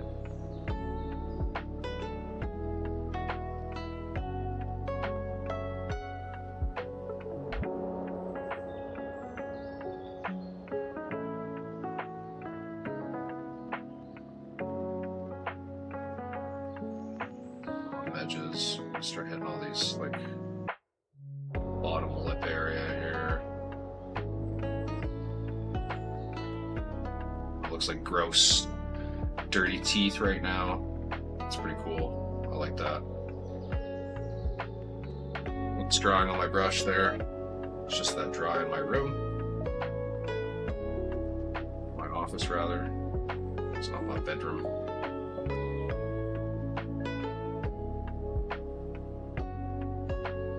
Also not even my office, it's actually a shared office. I guess I just feel like it's mine because my wife's been on mat leave. She works from home usually. She works for, I'm not going to say the company just because I don't want to put her on blast, but she works for a company and she telecommutes. So,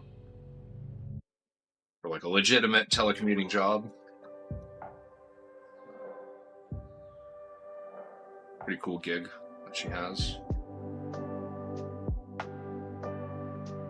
Yeah, share my recreational office and her work office because my house just isn't, unfortunately, isn't big enough to accommodate both as being separate rooms. But that's okay, because sharing is caring, as Scott mentioned earlier. Okay, so you can kind of see like towards those recesses, there's that brown tone peeking out. That's exactly what we want. Now I'm going to start going in with the white gray, the white gray. I'm going to be a lot more selective with where I put this, mostly along edges. I'm literally just going to start with all the edges first, and then once I do all the edges, I will creep a little bit away from some of those edges using a little bit of snippling, and that's about the extent I'm going to do with it. And then after that, I'll go to the pure white.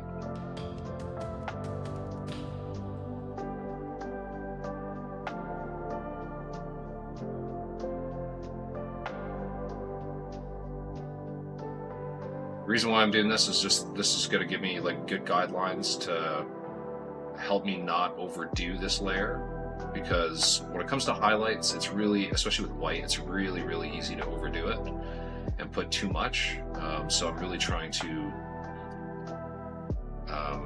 kind of map out where all these extra highlights are going to go in a very minimalist way, and then I'll kind of build on them once I kind of have the framework laid out.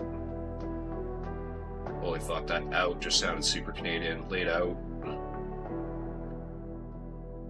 Over and out.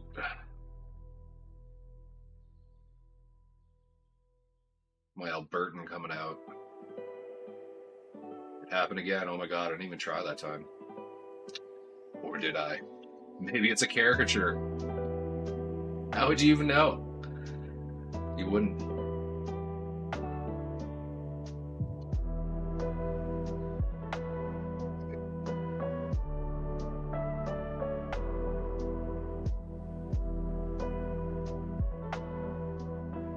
and just hitting those edges. I'm trying to focus on like the higher edges as well.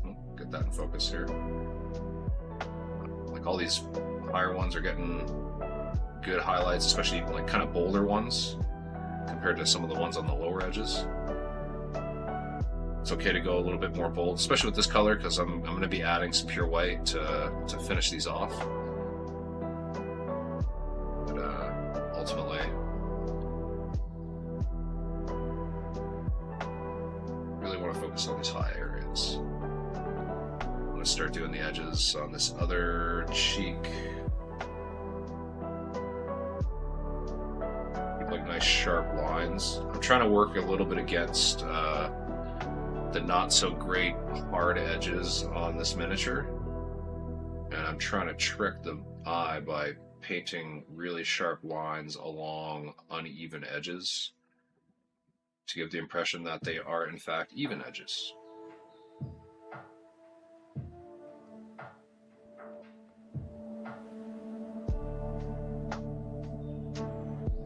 See where that's going.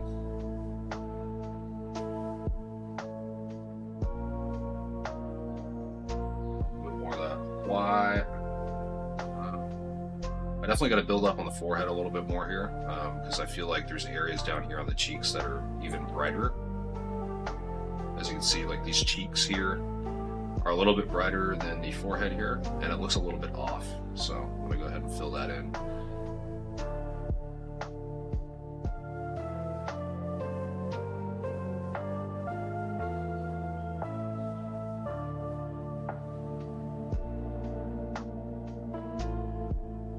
This is why it's good just to kind of map out where your highlights are going. Like even just with that little bit, it already looks way better. I'm going to go ahead and reinforce it a bit more. Just because those cheek areas are goddamn bright. Oops. My hair out of the shot again. This area is a little bit more on the sides of the eyes.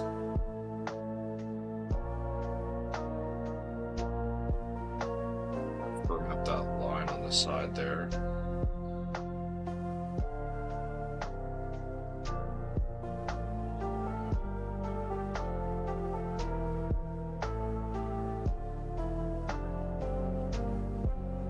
I want to take another quick look-see here.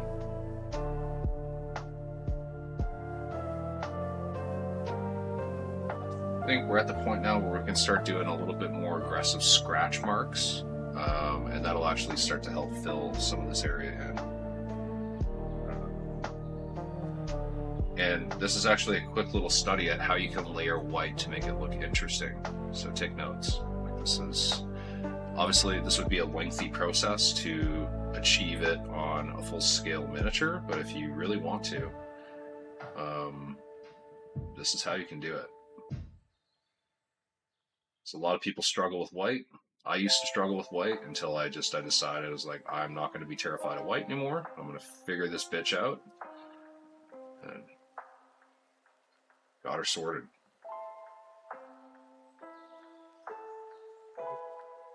We get a little bit of this black here, just because I got a little bit of white in a recess that I didn't want. Just want to make sure that area gets delineated just a little bit better. Boom, okay.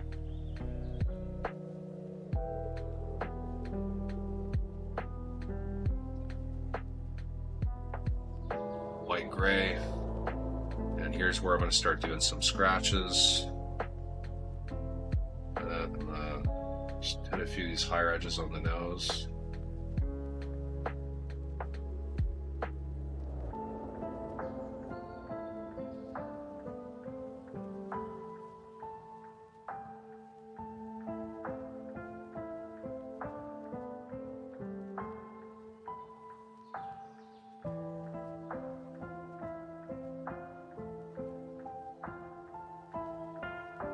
Just kind of doing scratches at slightly different angles. Now, one thing I'm going to try to think about is like which way are most of these scratches going to be going. Probably front to back.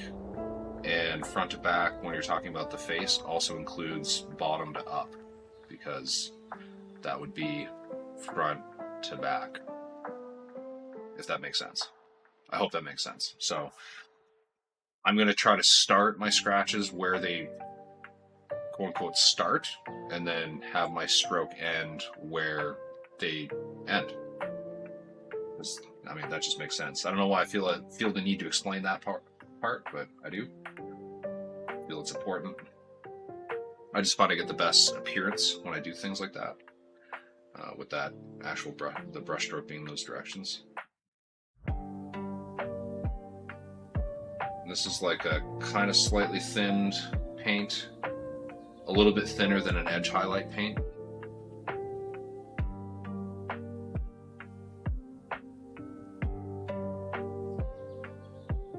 I can kind of stipple a little bit here if I want to do like a bigger white mark.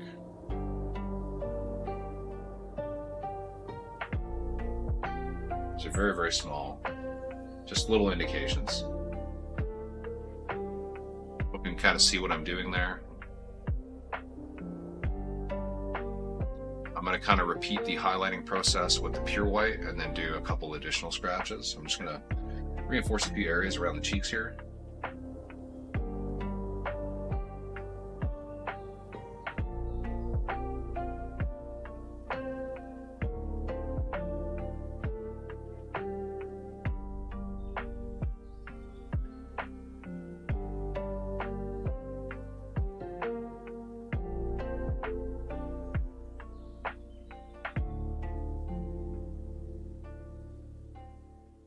I'm just trying to find a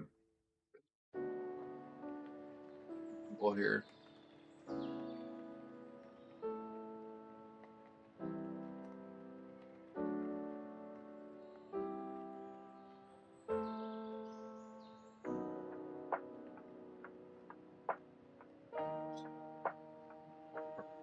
Just tossing with a bit of paint.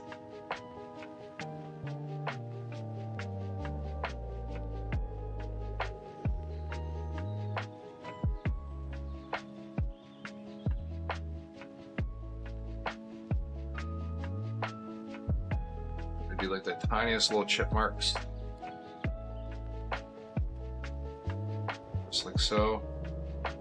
You can kind of see where this is starting to become like a dirty, scratched, chipped white. And I think once we add on these final highlights, this is really going to sell the overall look of it.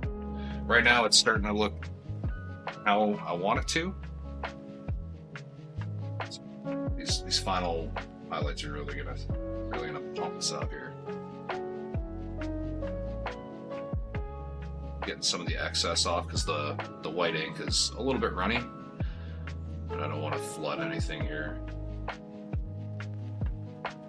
I'm going for like very, very, very fine highlights here on all of the highest edges and the highest edges only.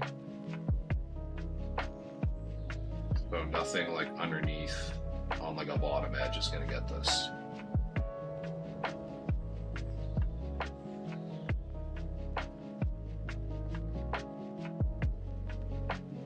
I'm gonna hit this border edge. I'm gonna clean this up a little bit with some black along here. Just in a minute. I'm not gonna get the whole cheek line here. I'm just gonna hit a little bit. Just on that corner. Same thing with this side. Kind of pulling towards the corner because that's where I want the most. Where I want the most pigment. I want it to be brightest there. I'm a little bit along the top edge of the eye, and I'm gonna do it kind of more towards the center line. And the reason I'm doing that is it kind of gives a more aggressive look. It'll adjoin the brow line to the nose. How you see on most people, it just overemphasizes that eyebrow line and kind of makes a more anthropomorphic look to this face. A lot of big sciencey words just to make it, just to explain that it just looks better. It just looks more aggressive, looks cooler. I'm gonna go ahead and there's a tiny little edge on the inside by the eye here. I'm just gonna go ahead and hit that with a little bit of white.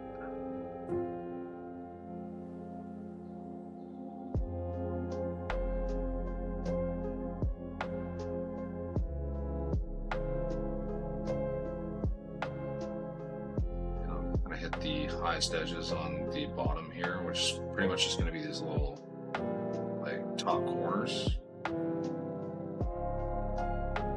See if I can kind of touch into that further recess, because those will be eye-catching, despite them being so small. Because the white is so bright, you can really see that there's something else back there. Let's center that. So we got a few other areas I gotta reinforce here.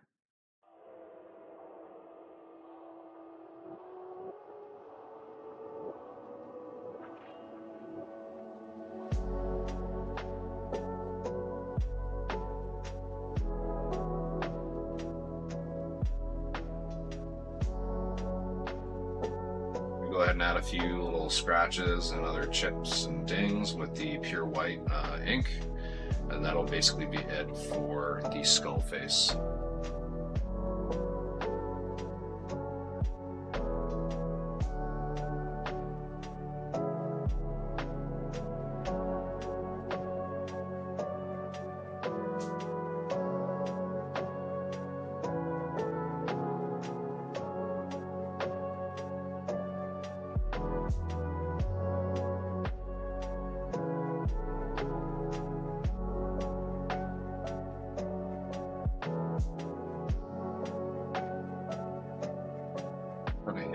Again, more in towards the center.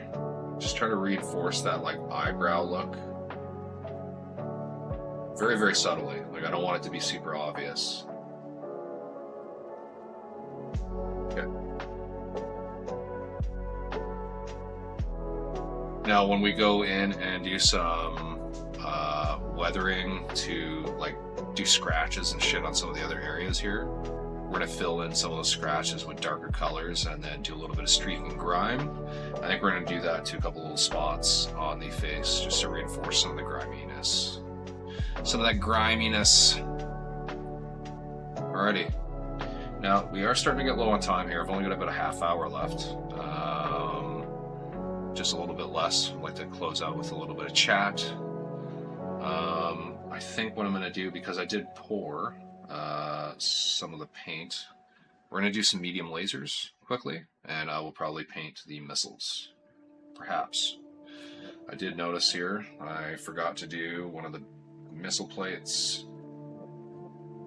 You know what, because I'm lazy and I don't feel like layering, I'm just going to hit this with metallic.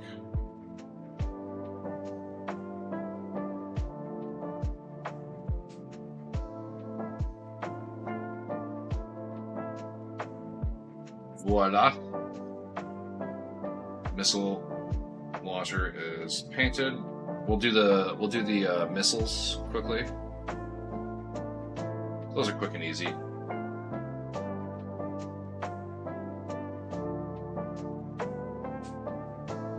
Filling that void. I think I'll probably have to wait a little bit for that to finish drying before I completely fill it. I'm going to go ahead and start filling in these medium lasers. I'm starting with green skin from Army Painter. It's like a, I don't know, like a darker green, I guess. It's very vibrant, but it is darker. It's meant for orc flush, essentially. So there's two medium lasers, one on each arm, that are facing the front. And then there's two medium lasers on the back of this bad actor. There's also that missile launcher as well that we can't forget about.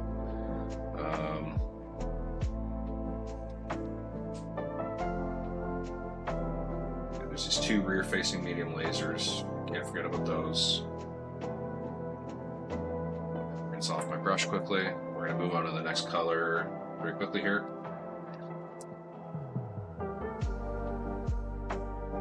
Next color is Goblin Green. Just mixing it on my palette here. Part of my hand positioning. I'm gonna go ahead and poke this into the little hole.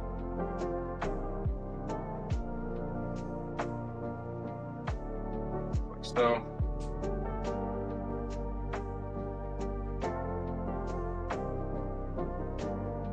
When in doubt, poke.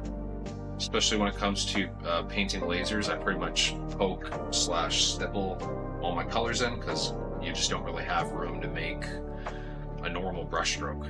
You just don't. So you are poking.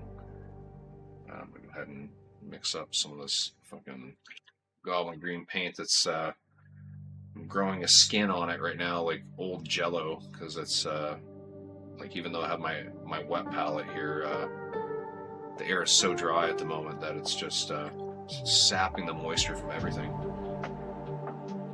Bear with me here.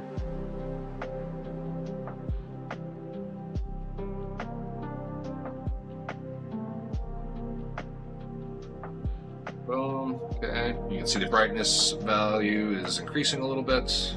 Go ahead and give that guy a spin. Next one here is Snake Scales. Let me double check that. Yeah, Snake Scales from Army Painter.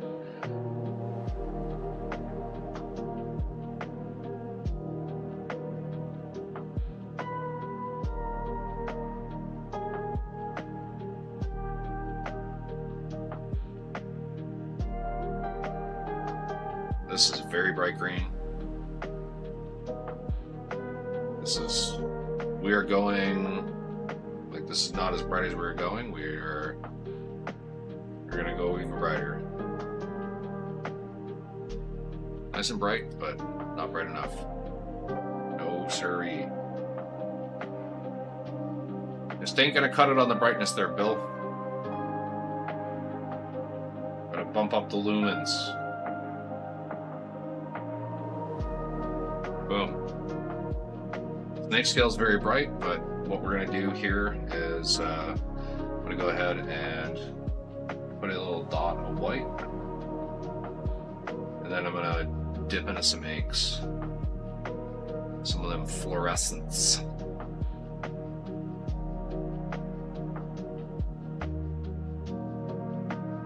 Build most of that with white. That's totally fine. Not a big deal. Again, this is tabletop, right? Like tabletop plus, we'll call it. Doesn't need to be fantastic. Doesn't need to be perfect. Besides, if you were staring at this straight on, it would just be like a big blast of green, bright light. Anyways, so it would look washed out and fuzzy. All to say, you don't need to be accurate. Anyways, okay. Well, that dries quickly because I did put a decent amount of ink in those. I'm gonna go ahead and go grab my Daler. Oops, not the right one. So there is another lineup of Daler and Rowney inks, and those are their Aquafine inks. So I have their Leaf Green. It's a watercolor ink, but it works just fine through an airbrush. Like it's acrylic based, acrylic water. Like it's water acrylic based. It's good to go. Really good stuff. Very, very bright, as you can see. This is not fluorescent. However, I do have a fluorescent yellow that's going to go on after this, and I'll show you the exact process. I'm just going to throw a single drop of this, and then I'll quickly get the. Ooh, look at my hairy arm. Not that hairy, I guess. There's hairier. It's really good shake. Sometimes this can be a little bit chunky because it's a bit old, and this is the fluorescent yellow. This is the FW line from Daler and Rowney. I like these because they're not expensive. They're similarly priced to Liquitex inks, but they're far, far, far better than Liquitex inks. Liquitex inks are just very sad panda properties. Not a big fan of them. They tend to reactivate if you have like any kind of amount of moisture going on up top. Anyways, they're just not good. But Daler and Rowney, far better. Really, really good stuff. Go ahead and I think that white ink in there is still a little bit wet. We're gonna send it. I don't care. We gotta put another white dot in there afterwards anyway. So no, that's good. Okay. So as you can see, that stain that nice and bright. It is still a brighter green than just the straight up snake scale. And what we're going to do after this step is I'm going to add another smaller white dot into all of these diode holes, and then we'll go over with the yellow fluorescent, and the yellow just adds like a nice punchiness to it that looks so good. And especially because it's fluorescent, it actually like catches the light even more and makes them even brighter. They quite literally glow under direct light. That is my trick for a lot of my lasers. Unfortunately, fluorescent blue sucks as just an ink or color, so like it's not bright at all, even under fluorescent light. Like it's just really bad.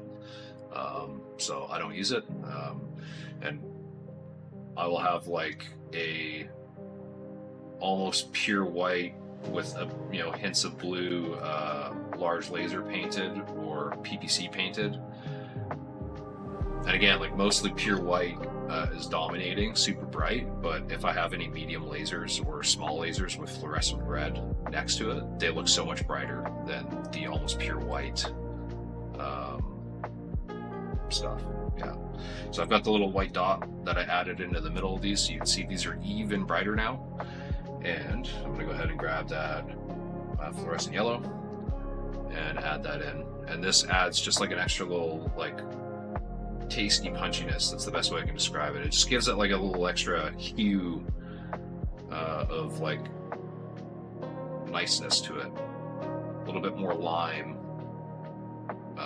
quality to it in the end.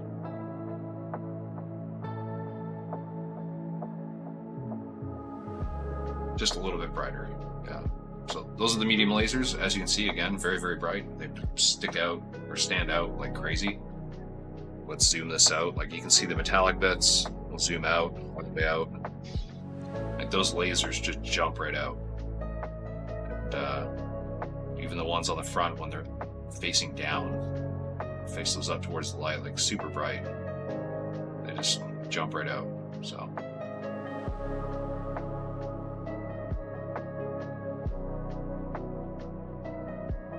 Look at the face. Again, kind of that dirty white that we've built up. You could totally build up like a dirty weathered white mech using the same technique. You could actually do a lot of dry brushing too. Using like, you would have to blend grays together and do the dry brushing, but you could totally build tone doing that. And if you're using like a makeup brush or something, gives you a ton of coverage and very even coverage. It would definitely be the way. All right, we're gonna quickly paint these missiles. I'm gonna paint all of them yellow. I'm gonna use my bloodstone brown, which is like a ruddy brown. I'm gonna use that as the base color because brown is always a good base color for yellow. Yellow is kind of translucent. Just by the nature of being the way it is. So having that brown underneath, or even an orange, like a dark orange, and all brown really is dark orange. Literally, it's a dark orange. Being a little bit messy here, I'm gonna make a quick little correction here with some black ink.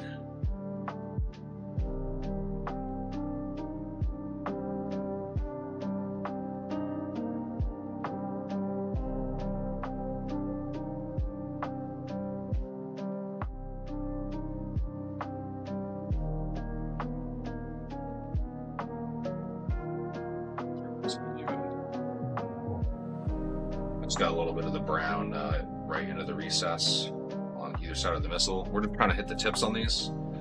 So it is a little bit tedious. Like I get a lot of people asking, like, how do you do that? Like literally it's just practice. And as you can see, like I make mistakes and I have to do touch-ups occasionally.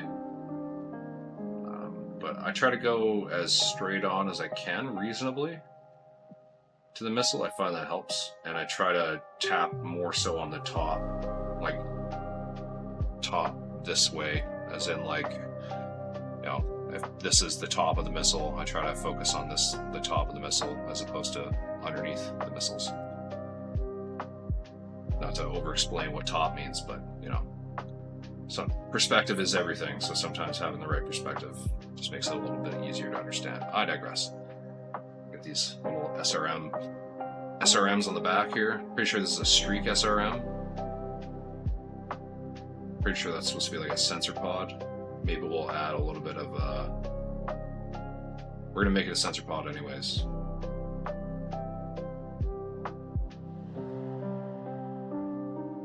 Go ahead and grab this Uriel yellow. It's like that really punchy mid-tone yellow that we used in the canopy. So you can see it's very bright. This stuff actually does have decent coverage for yellow, but if I was to just do this over the black, it would take a few layers and just wouldn't quite look as vibrant for like, yeah, I'm gonna have to make another correction there. Again, I was going at a bit of an angle, going as straight on to the missile really helps. You avoid hitting like the sides like I did there. That's okay, I'll go back and correct it after.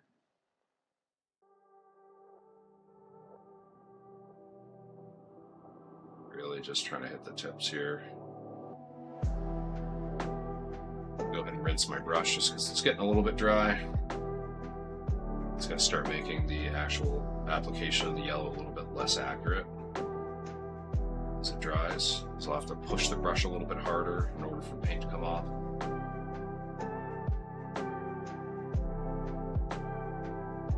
Whoops. That was literally just me slipping, and I put a little bit of paint there. That's fine. Again, I make mistakes all the time. I have to do plenty of touch-ups, but the real goal is just make as few mistakes as possible.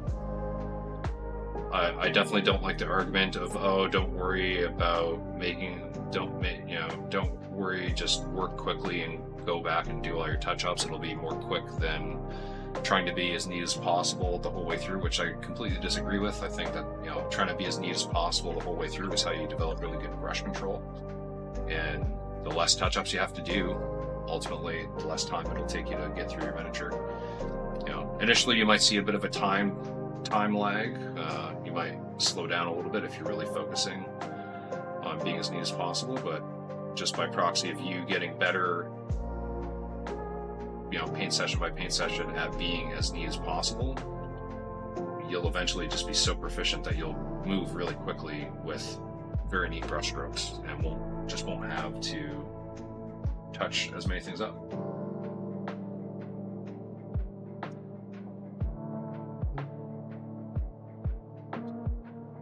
These aren't perfect. We can definitely do better. Shake that brush out in the water.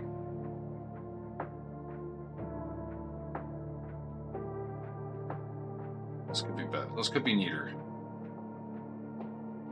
Make these a little bit less weird.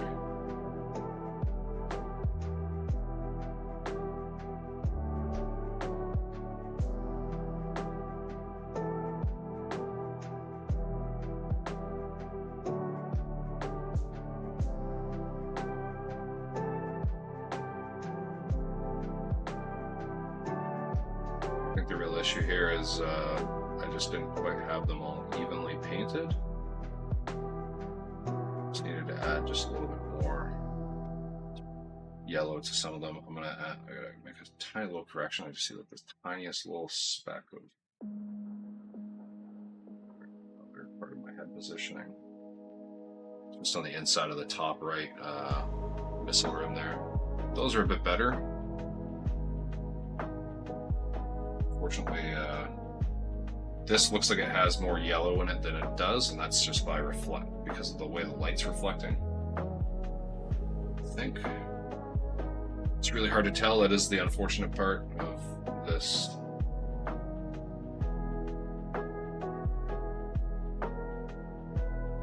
ink is it is like a satin finish, so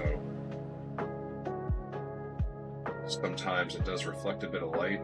I do apologize for my head positioning. I just really had to see into the recess there. All right, I think we're good to go.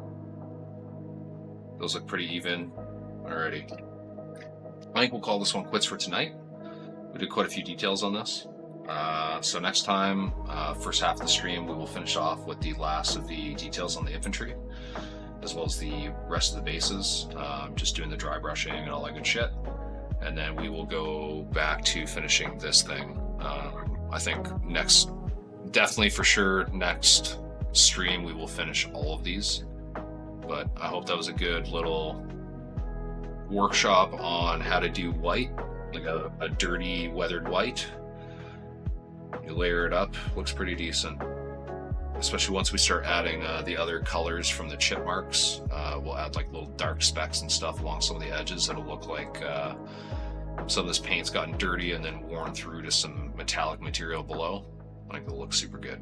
We'll add a little bit of streak and grime for some like rust streaks and stuff like that. It'll be really cool. But hope you enjoyed the white. Hope you enjoyed the lasers.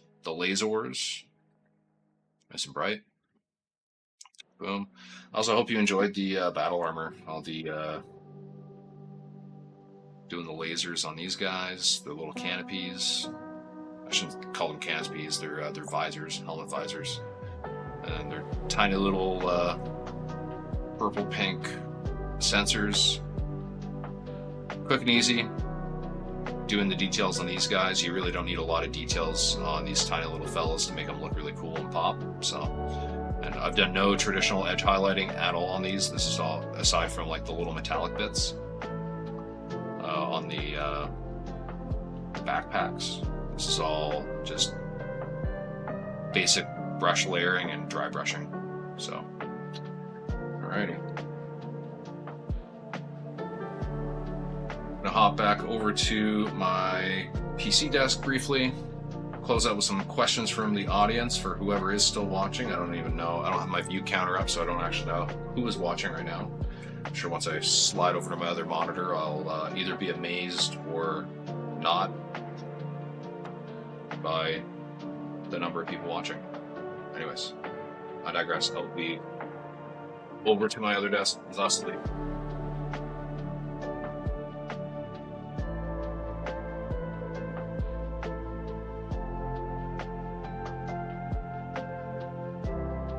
Okay.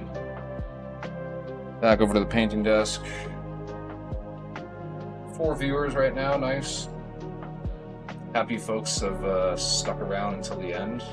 I wonder how many people actually watched the entire stream. I'd be curious to know if you are still here and watching.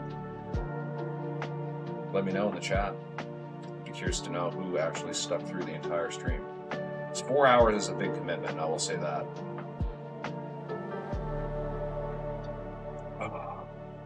Definitely going to stop painting for tonight. 4 hours is pretty awesome. I usually like to, I could literally sit for 6 or 8 hours and paint, just take a few breaks. I probably wouldn't even eat, honestly. Might have like a snack halfway through and just power through a full 8 hours. I used to do it pretty frequently. But yeah, I definitely enjoy the streaming aspect of painting. I just find it nice to jibber jabber. That way I don't have to sit alone with my thoughts. I can talk shop with the audience. Next weekend, again, we're going to continue with these. After that, if we do finish early next weekend, which I reckon we will, we don't have a huge amount of work left to do on these guys. I do have a couple like civilian vehicles, like a semi-truck that has a SRM6 pack hidden in the trailer, and then it's like a service vehicle, like a tow truck or something. Probably do a little bit of paint work on that to close out the next stream. After that, who knows? We'll see. I've got a few things in the works. A couple aggro mechs and other things that are kind of funny, so maybe we can work on that. Also got a couple support vehicles. We will see. Anyways, thank you folks for sticking around. Hope you enjoyed the stream. Had a lot of fun tonight. Happy to be back. We'll definitely make this a regular thing. name is Zach. You've been watching Arclight Miniatures. Arclight's happy little painting session. The pale horse has ridden. It will continue to ride. We'll see you next weekend, folks. Have a good night.